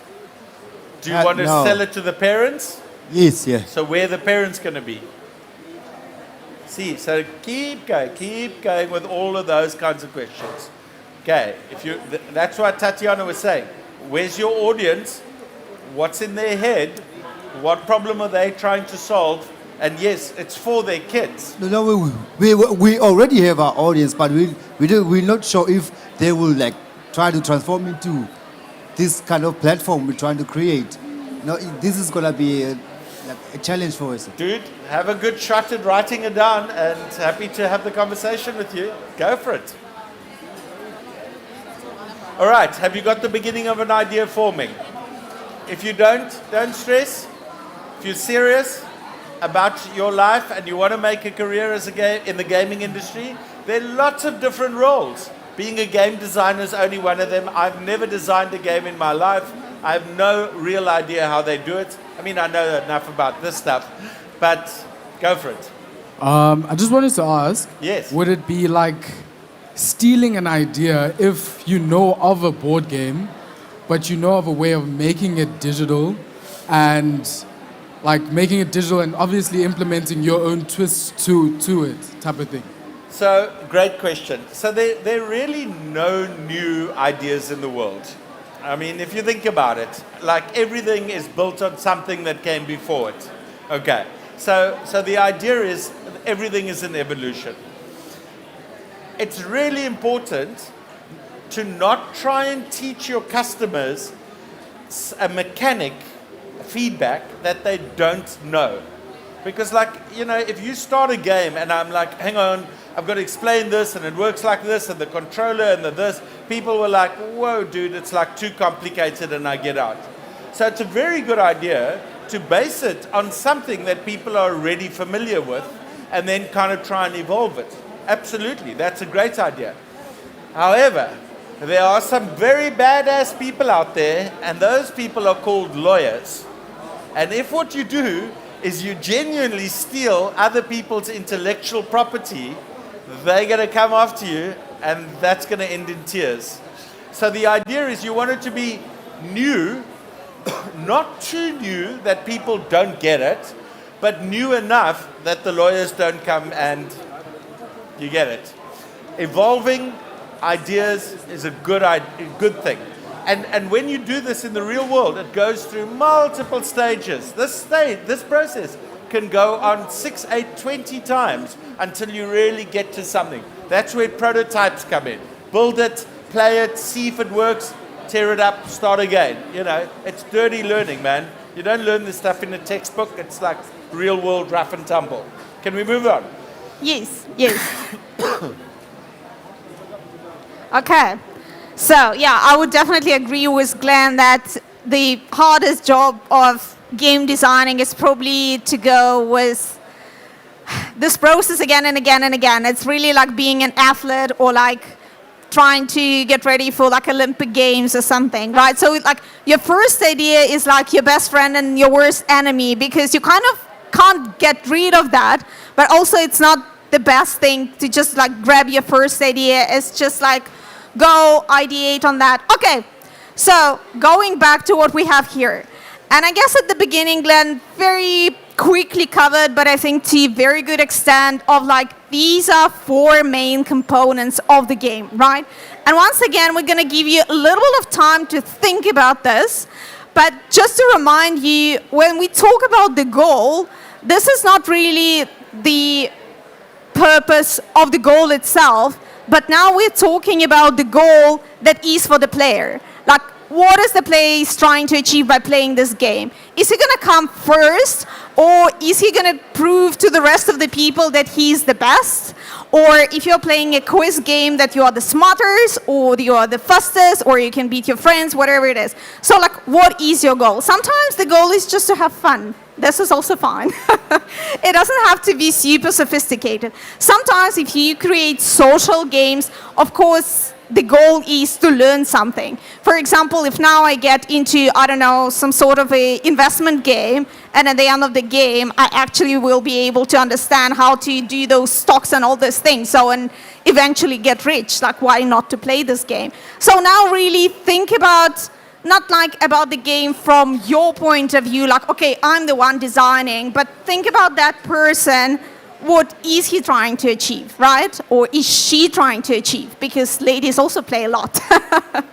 Even sometimes more than males do.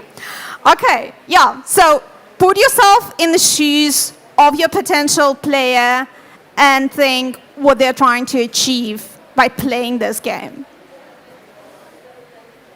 You got it. Question? Where's the mic?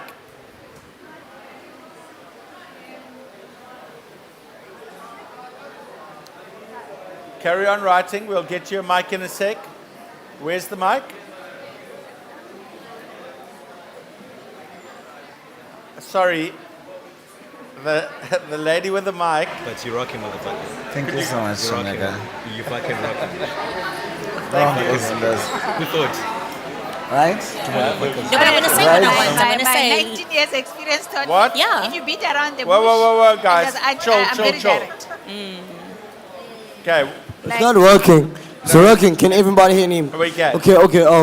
I love that question over there. Yes. Can you like move over please a little bit? I love what the players try to accomplish. That's a very nice question. Actually, personally, I love that question. What the player is trying to accomplish is the same reason we all here for. Is to try to show inspiration to somebody else that they can do something. Because to be honest with you, some people won't understand the word accomplish. So I'm going to put it in the most simplest way. I'm going to say, in my opinion. My brother. Thank you for your contribution. Please pass the mic along. The guys are trying to get some work done.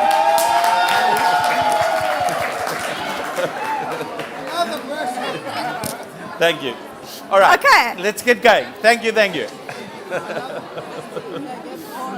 Okay, I got it. Very quickly, the 3 things that are left is the rules, how people are going to know what they're actually supposed to do, right? For example, we know, okay, let's take the racing game, right? So I'm playing Need for Speed, I need to go first. But of course, it will be super easy if I just drive there myself, and this is just up to me. But as a game designer, I'm like, shit, that's too easy, right? So I'm gonna throw some challenges into that game. So there might be obstacles on my way, or there might be some tracks that I have no idea, or there will be other teams that are competing with me that are more professional than I am. And whatever makes the life of your player difficult, but also what makes that game achievable, right? So it's all about the rules, right? If you come first, you win, right? If you hit the car, you lose, right? So let's work quickly on the rules, like 1 minute for you just to consider. You got a question? Thinking?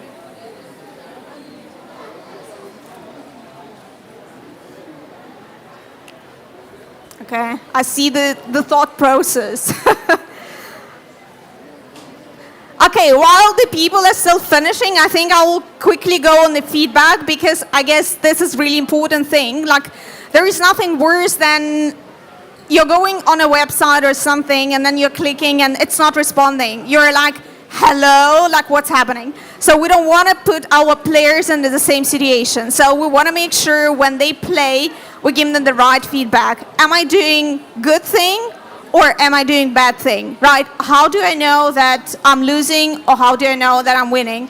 Oh, sorry, the question. Go for it. I just had a question about the rules, right? Yeah. So if you like submitting the application, Yes. would you have to state out each and every rule, or Definitely like not. what's like as No. well as the feedback as well? No, Do you have I to thi- state like? I think with all of this, what we're going to do is we're going to kind of help you shape the concept. That's what we're here to do. That's what Nedbank has made possible. So tell us enough that we get the general idea, you know. But what you should be doing, and this is where a lot of the magic happens. What people don't realize about game design is it's spreadsheets. I know, it sounds terrible. I want to be creative and I want to make a game. But it's actually about a spreadsheet where I've got to code these rules. I've got to say, as you're saying, this is winning, this is losing, this is 5 points, this is 50 points. So I would say to you, just give us enough of a sense about what, like so that we understand what you're trying to achieve. But yeah, start working on the rules. And if you've got coders who friends or you have techies or you're interested in that, there's another whole career aspect. So on the career side, techies, creatives, storytellers, business people, lots of different career opportunities in there. But yes, good question, really good question. Yeah. In fact, you can get some more smarties. I guess just also like on that question, so there is kind of an understanding what we are expecting in the final, like submission, because this is very correct question. Do I need to write all of this? Let me just give you like a very quick example. Like a couple of weeks ago, we visited a game jam in Johannesburg. So there were like young game developers who were coming up with concept. And there was one team, they came up with the game about load shedding. So, and how they simply described is, so what was the goal of the game is the player wanted to get home. That is the goal. So the rules were, there are electricity kind of breakouts, and sometimes you know when they're going to happen, sometimes you don't, but your task is to go around the city and try to collect any sources of energy, but if you don't have any and you get into the time where the load shedding is, so game over, because you can't see anything, you can't see anyone, something bad can happen. Okay, so this is a very, very basic example. Of course, you can come up with more versatile rules or anything, but the concept is very clear. You're trying to get home, make sure you make it before load shedding, or if you are in the load shedding zone, make sure you collected some torches or candles before, right? And speaking about the feedback, right, so you could see if you have enough torches, yes, I'm fine, but if you see that I've got 0, I need to run quickly to collect them. If I see that nothing is around, sorry, prepare to... I think that's a very cool game. Yeah, they actually won a prize. So don't try to make it too complicated. That could be as easy as fun as like this. And I think that is an important thing as well. It doesn't need to be complicated to be fun. In fact, some of the best games in the world are actually quite simple. Chess. Candy Crush. Candy Crush, yeah. Tetris, yeah, absolutely. Super simple. Where do you make the money? Okay, think about that. Let's move along. Yeah, the last thing is really, this is the main question that, here it's at the beginning, but you will asking yourself throughout your design is, but why would the person actually play this game? Because sometimes we're sitting in the office, we're like, oh shit, that's such a cool idea. And then Glenn will come and is like, but who wants to play that? Okay, exactly. All right, question time, go ahead. Just on the last point, yeah. I read something earlier this year in which the World Health Organization, they basically implied that gaming is a sort of illness now within the digital age that we're living.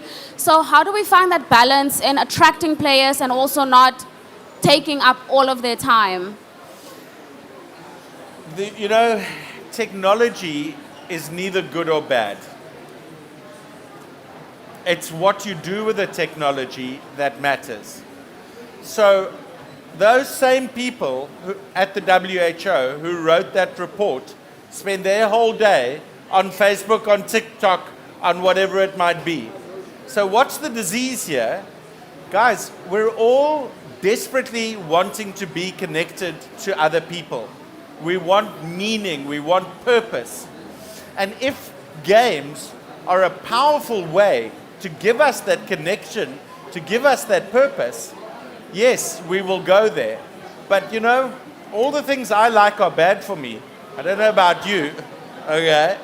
So, yeah, exactly. Yeah, and I guess also... Sorry. Yeah, sorry, Glenn. Like, on that point, it's also like when you're designing a game, like as a game designer or the creative, it's also up to you to take this responsibility, like what you do with the game. Like what happened to Minecraft, they made it so addictive that now they have to take the responsibility and they open the whole like Minecraft education because they're like, okay, now we've got the kid hooked, right? The kids are there and now we are ready to give them actually something else on top of that. Which is also, from one side you can say, yes, people are addictive, but using that addictiveness now you can say, okay, we can feed you educational content and then, you know, like at that stage of addictness you can't feel the difference.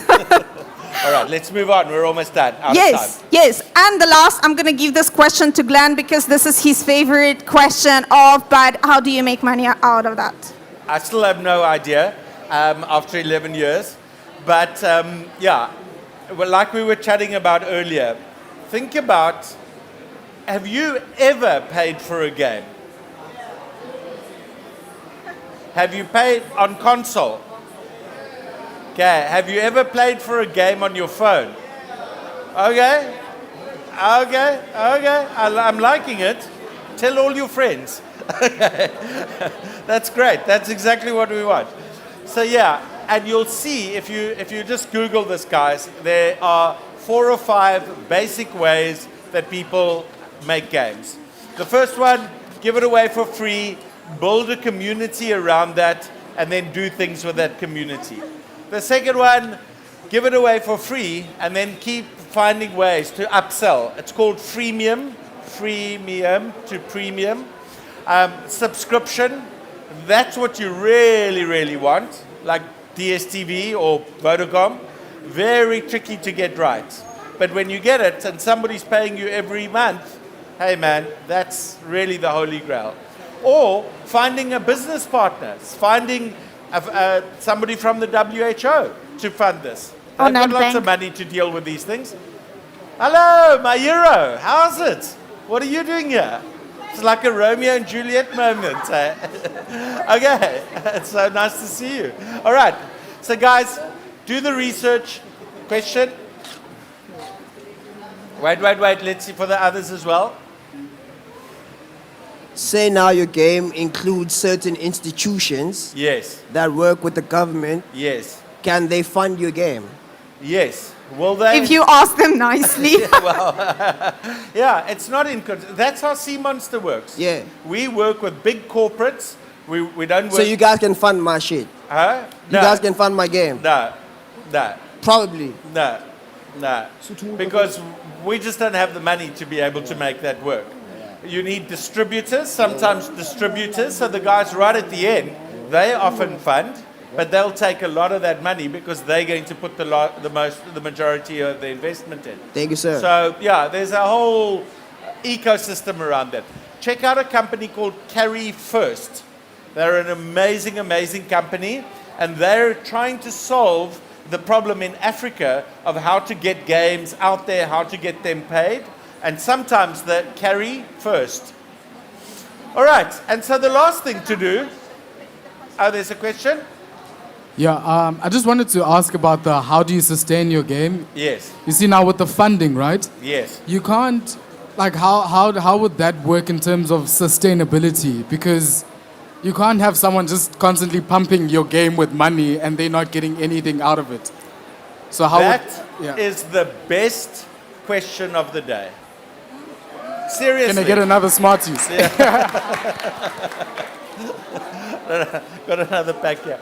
No, dude, it's exactly.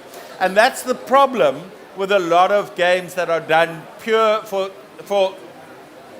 you. I was thought you were going to honor him and his brilliant question. No, buddy, it's exactly right, man. You know, it's so big grant organizations, WHO, they come in, they do a great game, but they can never sustain it. The answer, in my view, the short answer, is corporates, as long as they're getting something out of it forever. They're not, because they will also put money into it, but then they also don't understand about getting players back, about growing that community, etc. It's the single biggest question to solve in the gaming space, and it's not something unique to South Africa. It's a global problem. Other than advertising to fund games, everything else is tricky or doesn't work. So, buddy, think about that. You can give me a very short answer in the block, or you go directly to the top of the class if you can answer that one. All right, so let's wrap up. Yeah, I'm just going to give one sentence about this, because give your game a really good name. And the sentence here is, the name is what the players are going to see before they play your game. Before they know what the game is all about, who produced it, how it looks, or anything, they're going to hear or read the name. Just make sure that the name sounds nice and it also reflects the things that it's doing. Like, if we take Minecraft, yes, like it's kind of, okay, Minecraft, but if you think, yes, it's actually about mining. And the Need for Speed, right? It's not like directly about racing, but, you know, speed and, you know, like all of this thing, right? We are not going to go to the names like Netflix or something, like what they are all about. But yeah, give yourself a nice name. You can invent the word. You can, you know, like use the words in other languages, but also make sure that you do not offend anyone. Yes, I guess that's probably it, right? But I guess the most important advice here is do this exercise at least 8 times and then see what happens. Because as I said before, your first idea is your biggest enemy and your biggest friend, but make sure that you iterate on that. Okay, Glenn, I'm going to give you the stage. I think you don't need me. Thank you very much indeed. All right, guys. I know it's a lot to kind of get your head around. It was really designed to give you an idea of all the work that goes into creating an idea. The worst thing that happens is you get an idea and you get lazy about that idea. And you just keep having the same conversation with yourself about this idea that you've got in your head. Hey man, I've got an idea for a game. I've got an idea. No, really? Really? Like, how does it actually work? And I want to say to you, like Tatiana is saying, you have to go deeper. You have to try and make it out of paper. Get your friends together. Polish that idea until you get to something, the essence of something. And by the way, that's true not just for games, that's true for anything in your life. If you think, hey man, I want to be whatever, it's like, it's not good enough because it's just a general thing.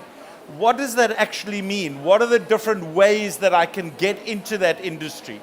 If you want to get into the gaming industry, this is the best place to start. Not because you're going to be a game designer unless you really want to be, but you might find other careers, other parts of the creative industries, other industries which will be of interest to you. There is a massive opportunity for you today to win a course to teach you how to do this. It's worth, I think, almost 100,000 Rand. You could change your life if you apply your mind to this opportunity. You've got the QR codes, you've got the deck. I hope we gave you a quick whistle-stop tour of what it takes. Are there any questions, last comments? Go for it, my brother. I swear it's the final question. No, please let it never be the last question. Might be this last question, but no. Yeah, go on. Can young professionals enter? And like with that, I'm thinking about now the courses that you guys have. Yes. How extensive are they? Like, is it like every day, or like what's the vibe? So I'm going to allow that question, and I'm not going to answer it, okay? Because there are lots of different ways and lots of different courses, and a lot of this resource is available out there for free. You know, there's places like Coursera, those online places. But it depends what you want to do.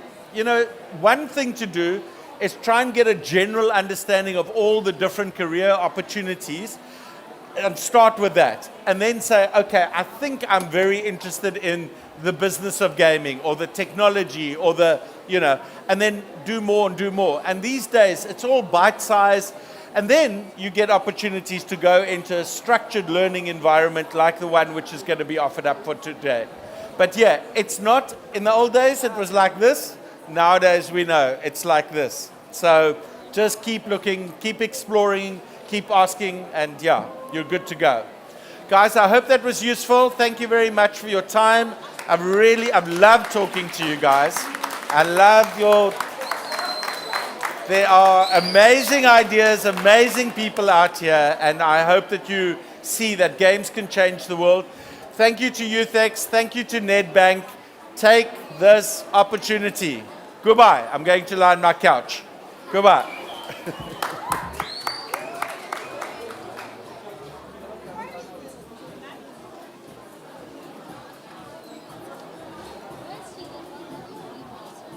Kia. Oh, you want to?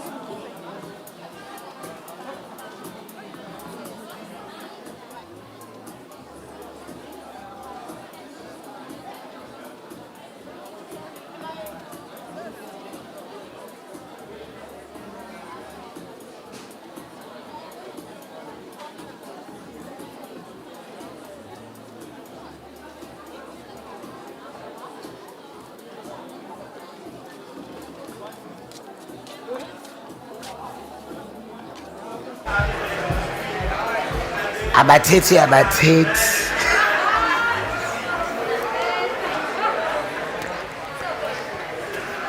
But I hope you guys learned a lot, didn't you? Are we designing new games? All right. No, I'll tell you guys after. Because you guys might steal it. Because I haven't actually... And Gayenzi, patent designer. Uzakuwa.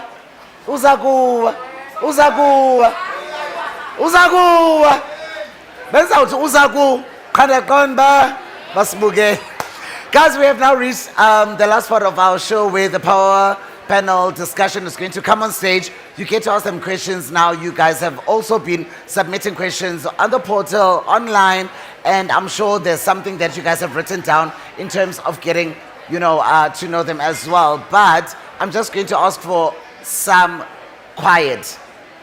Hi, guys. Nyangmola Glokona. Hi, baby. Nyangmola, my dear. Thanks, Lava. Nakwela Kala. Thank you. So we're going to be asking them questions that you guys have been jotting down, just aside from the form that you guys have been filling in, and the things that you want to know from the first speaker, second speaker, third speaker, if you've been here at the beginning or from the beginning of the program. Now let's welcome our changemakers back onto the stage, joined by Linda Kwabe and Glenn Gillis. Before we get into your questions, I will have questions of my own as well. So I ask that you guys just give us 5 minutes or 2 minutes just to set up on stage and see how we're going to do it. Are you guys still good? Nikile? Eh? Nyani? Oh, ngoba tingenapho banedayetha mna. Nyaslima. Ingxaki nini? So what we're going to do is just sort out how the stage is going to work, and then we're going to bring out our change makers. Is that all right? Thank you.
right, ladies and gents.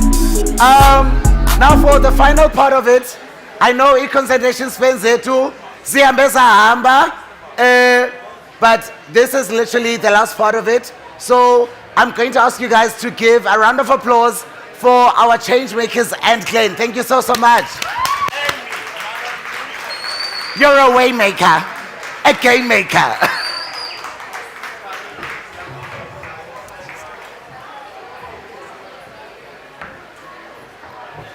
Just good day, Barry. This is unfair. Yes, it's so jolly. Yes, go power. I mean, I'm sort of here. Yeah, Man Crush Monday. Yeah. Just comes to one. Okay, that's fine. Yeah, we could decide. All right, ladies and gentlemen, we're going to start the process of asking them questions. I'm sure the people that have got questions to answer them is that part where there is going to be a roaming mic. Can we please have the people that have got the roaming mic? Do we have our questions for our change makers? All right. Could it please come to... They started with me. All right. Okay. Before we start, I'm going to start with my own questions. And then we're going to start with you guys. Keitu. Okay, my first question is, with the status of South Africa and the youth and whatever else everyone is literally into right now, and I'm sure it's Shumane, they want to know, all the single people, they want to know, why an app that educates people about law and not a dating app? I mean, I think I touched on this in my presentation, but the law is the one thing that applies to all of us, right? So Sorry, Keitu. Yeah. Guys, ndizocela into yokuba nithobese ingxolo ne. Please. Sorry guys, there at the back. Thank you. Over to you, Keitu. Yeah, so as I was saying, I think like the law is the one thing that applies to all of us. So in your personal life, in your business life, even in death, like there's laws that apply. So I think it only makes sense that there is an app to educate people on something that they get to interact with or will interact with like eventually. And also there's a lot of dating apps out there, but there isn't another legal standpoint. You know what I mean? Okay. Yeah, that's a good one. Sandra, you were crowned Changemaker of the Year in 2022. Is this going to make it better or worse? No.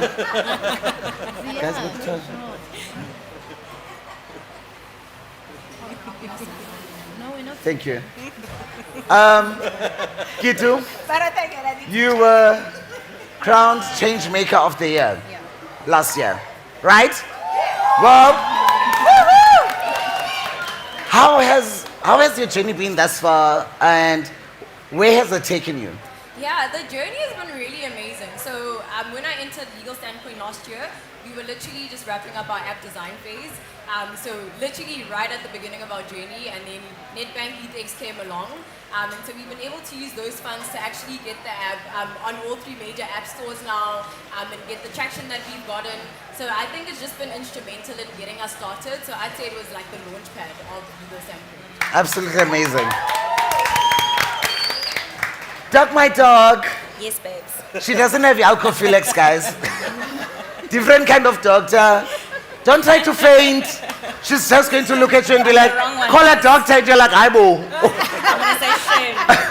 Now, Angel, when did you begin your journey in software, and where has it taken you thus far? So it started at UCT, and just with my curiosity and my own desire to learn and know more, right? And we were talking about it earlier and saying you don't have to be a technical person to be a founder of a tech company. And that was true for me. So I knew nothing about 3D printing, and I'm not the best CAD designer, but I connect and I learn from those who are. And I'm curious because I want to see what kind of impact it can make, and not only in my lane of healthcare, but I know that there's creators that can do some cool things with it, and I know that there are potential farmers who are interested in food sustainability elements and different applications. So I just pushed myself into spaces where I could learn, and it just started from that desire to learn more in my postgrad studies and having conversations with like-minded people, finding the spaces where are these women that like push you in the right direction and inspire you. And then it kind of just snowballs in the best direction, I guess. Guys, Definitely. ladies, as you can see, Tech and Innovation, 20 years back, if someone were to imagine Tech and Innovation, I don't think they would imagine a stage like this. Never. I don't think. I'm just a mouthpiece. I'm just a mouthpiece, so they outnumbered him. Yes. I'm just trying to bridge the gap. So kudos to you, ladies. Exactly. Just one sentence from each and all of you, right? As a woman in South Africa in your field, what is the one message that you want to give to young girls that want to be where you are right now? Malindresh, you're up. Ooh, darling. Women, never underestimate yourself. You can be self-sustainable. Get out of that thing of saying, yeah, well, it's a man's world. No, it's everybody's world. Reach for your dreams by first checking, who am I really? Never lose yourself. Be curious for good reasons and do your research. Go for it. Don't overthink things. Yeah, thank you. Kitu?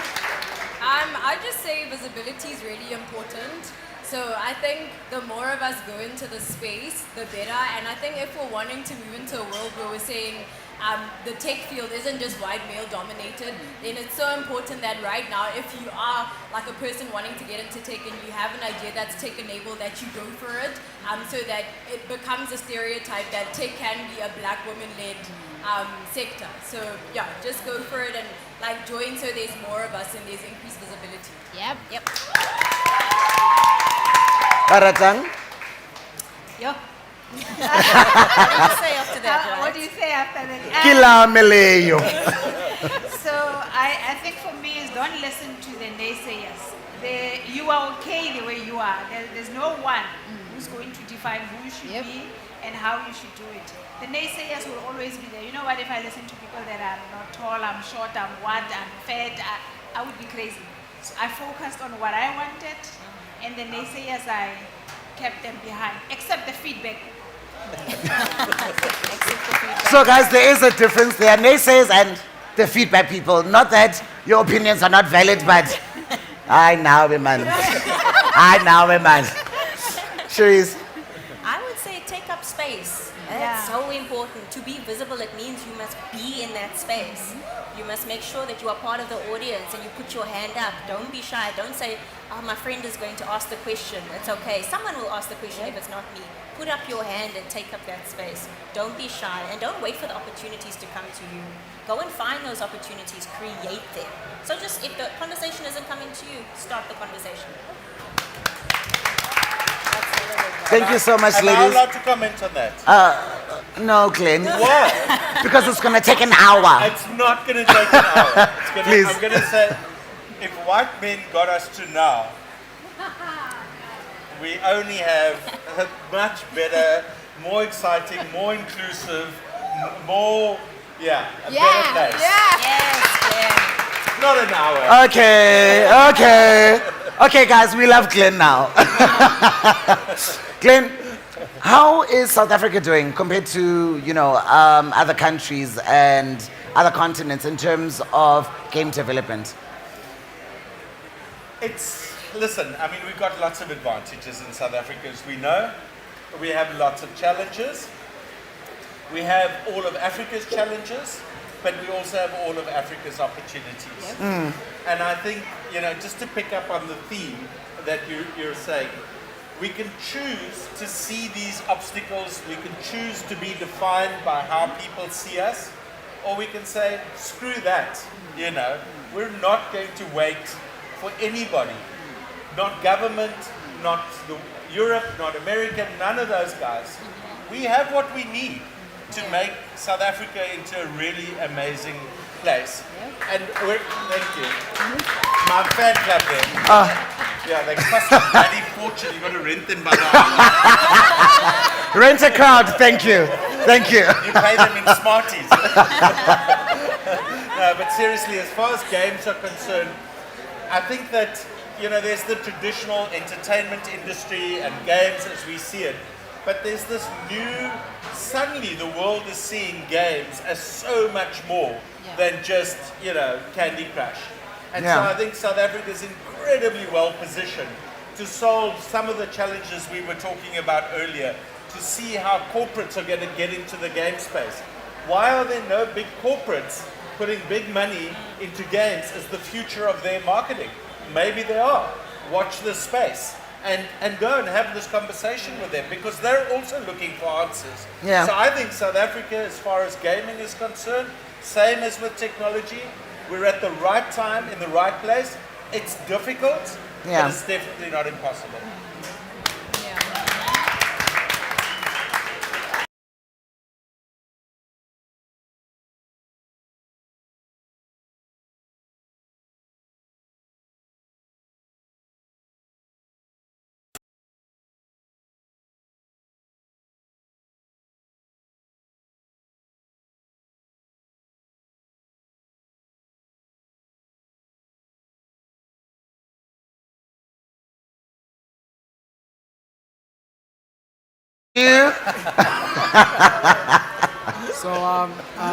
Please stand. All right. So I'll try and make this quick, right? Just 3 questions. Oh no, one. Just one. One per person. One per person. I can't go again. Let me just choose. Okay, for the sake of the event, Keitumetse, I'd like to ask you, what does it take to be the change maker of the year? Like, what characteristics? What can you anticipate? What is it? Is it the business idea? Is it the person themselves? What is it?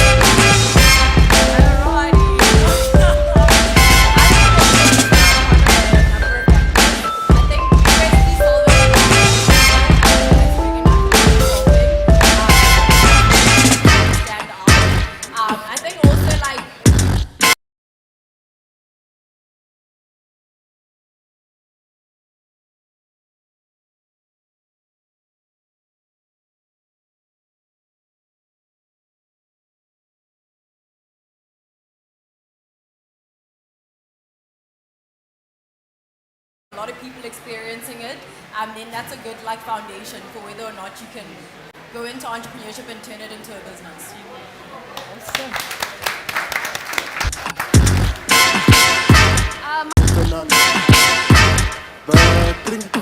The thing part is it interactive? Can it move like a heart? Or is it like those BMW that don't move?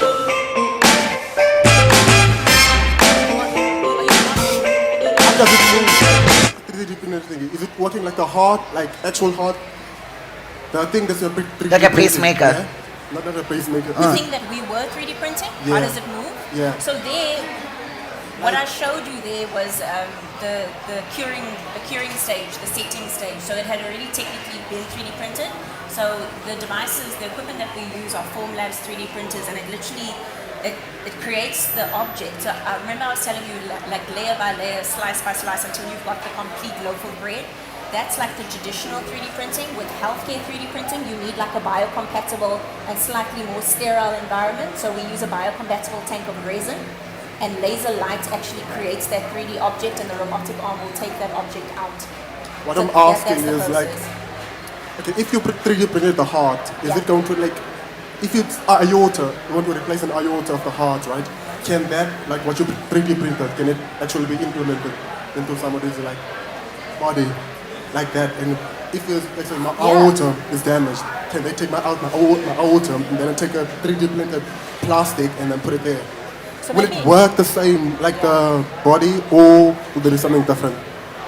So maybe not the plastic, but there is 3D printing now, bioprinting, where we literally lay down stem cells on like a biocompatible scaffold.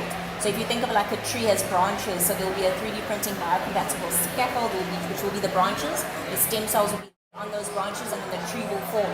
So the organ or the heart valve or whatever it is that that patient needs, that can be transplanted. But there's still a lot of research moving in that direction. But yes, those things are happening now. Yeah. Thank you so much. I have another No. For more questions, everybody. for more questions, you get to deal with them one-on-one. They're going to be stationed up there. Thank you so much.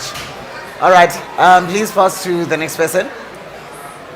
Okay, so my question is for Sis Malindrish or Sis Ratanang, any one of you can answer this. In order for you to understand where my question is coming from, you know... Sorry, my angel. Guys, could we please just give respect to the person that is speaking and not have our own private conversations? Thank you. Over to you. Thank you for the help, Moshe. So I want to ask that, you know how when we are kids, we are always asked, what do you want to be when you grow up? What do you want to be, you know? And then we grow up and then we realize, no man, life actually is totally different once you're older. So I want to find out, is what you guys are doing now something that you dreamt of? And if, regardless of the answer, if you were to look back at your, let's say, 7-year-old self, what would you say to yourself? Okay, listening on. What a beautiful question. So, the first thing that I'd like to say is, and that question is for everyone, it's a natural question. Growing up, we say, I want to be that, and then reality does not happen because of the grades and the situations that you find yourself in. Learn, number one, to be realistic. Accept, embrace who you are, and let go of the past mistakes. Acknowledge the times have changed. Don't be hooked on the past. Move with the times. Understand what your strengths are. Things that make you happy. There's a lot now. There's opportunities for you to be whatever you want to be. And the question where it was, am I what I wanted to be? Yes. How it happened was through research.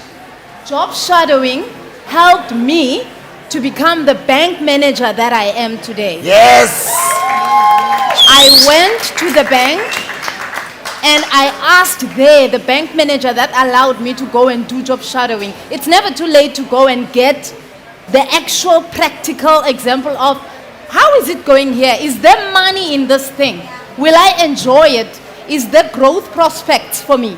Is it boring or am I still within? So don't do things for the sake of, wow, no one in our family was ever a bank manager. Do it because you want it, you like it, you're going to enjoy it. Like you see, Mushe is good. He's doing what he loves and making money in it. So keep going, girl. Yeah, pick yourself up and go. Thank you so much, Malindish. Ladies and gentlemen, for more questions, they are going to be stationed up there. So you can get to have a one-on-one. I do understand. Abanye bantu bashai. So abafuna ubamba mic.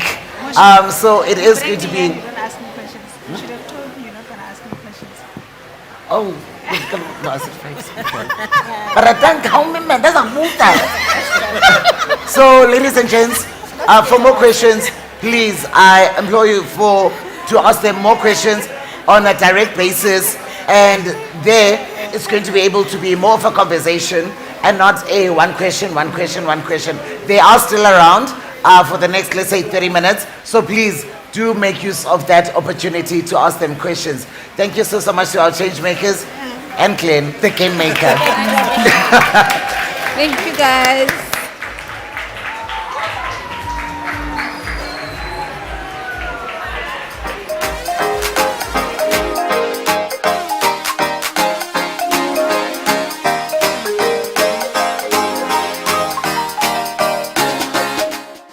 End of our program. We hope you guys enjoyed the Tech and Innovation YouthX live session and are inspired to take the next steps to unlock your potential. Please give yourselves a round of applause for attending. And please give a round of applause to those that are watching us live. Hi guys! Now please be on the lookout for our YouthX vendors and QR codes in and around the venue.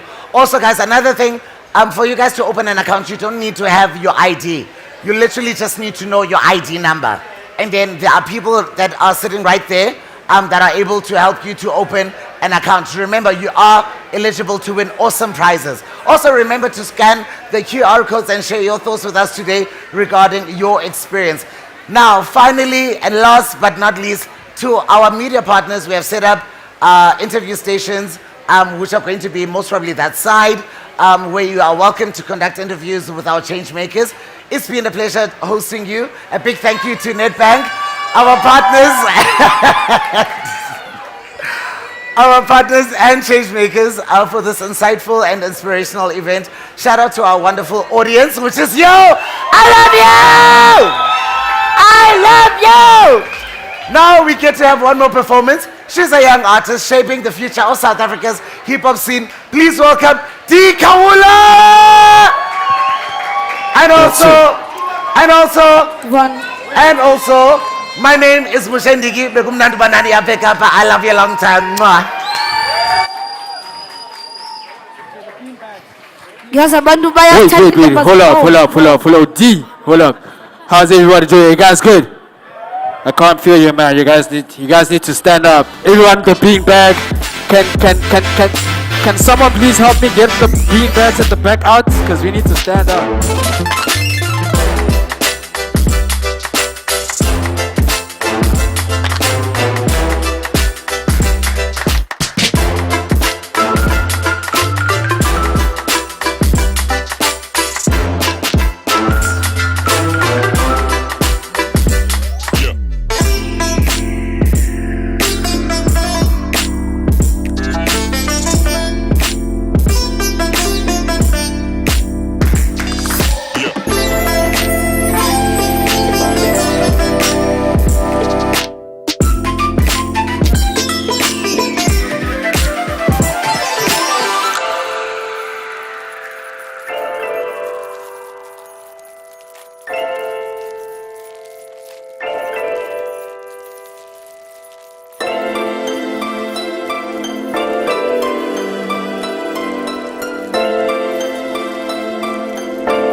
I guess everyone has their own superpower.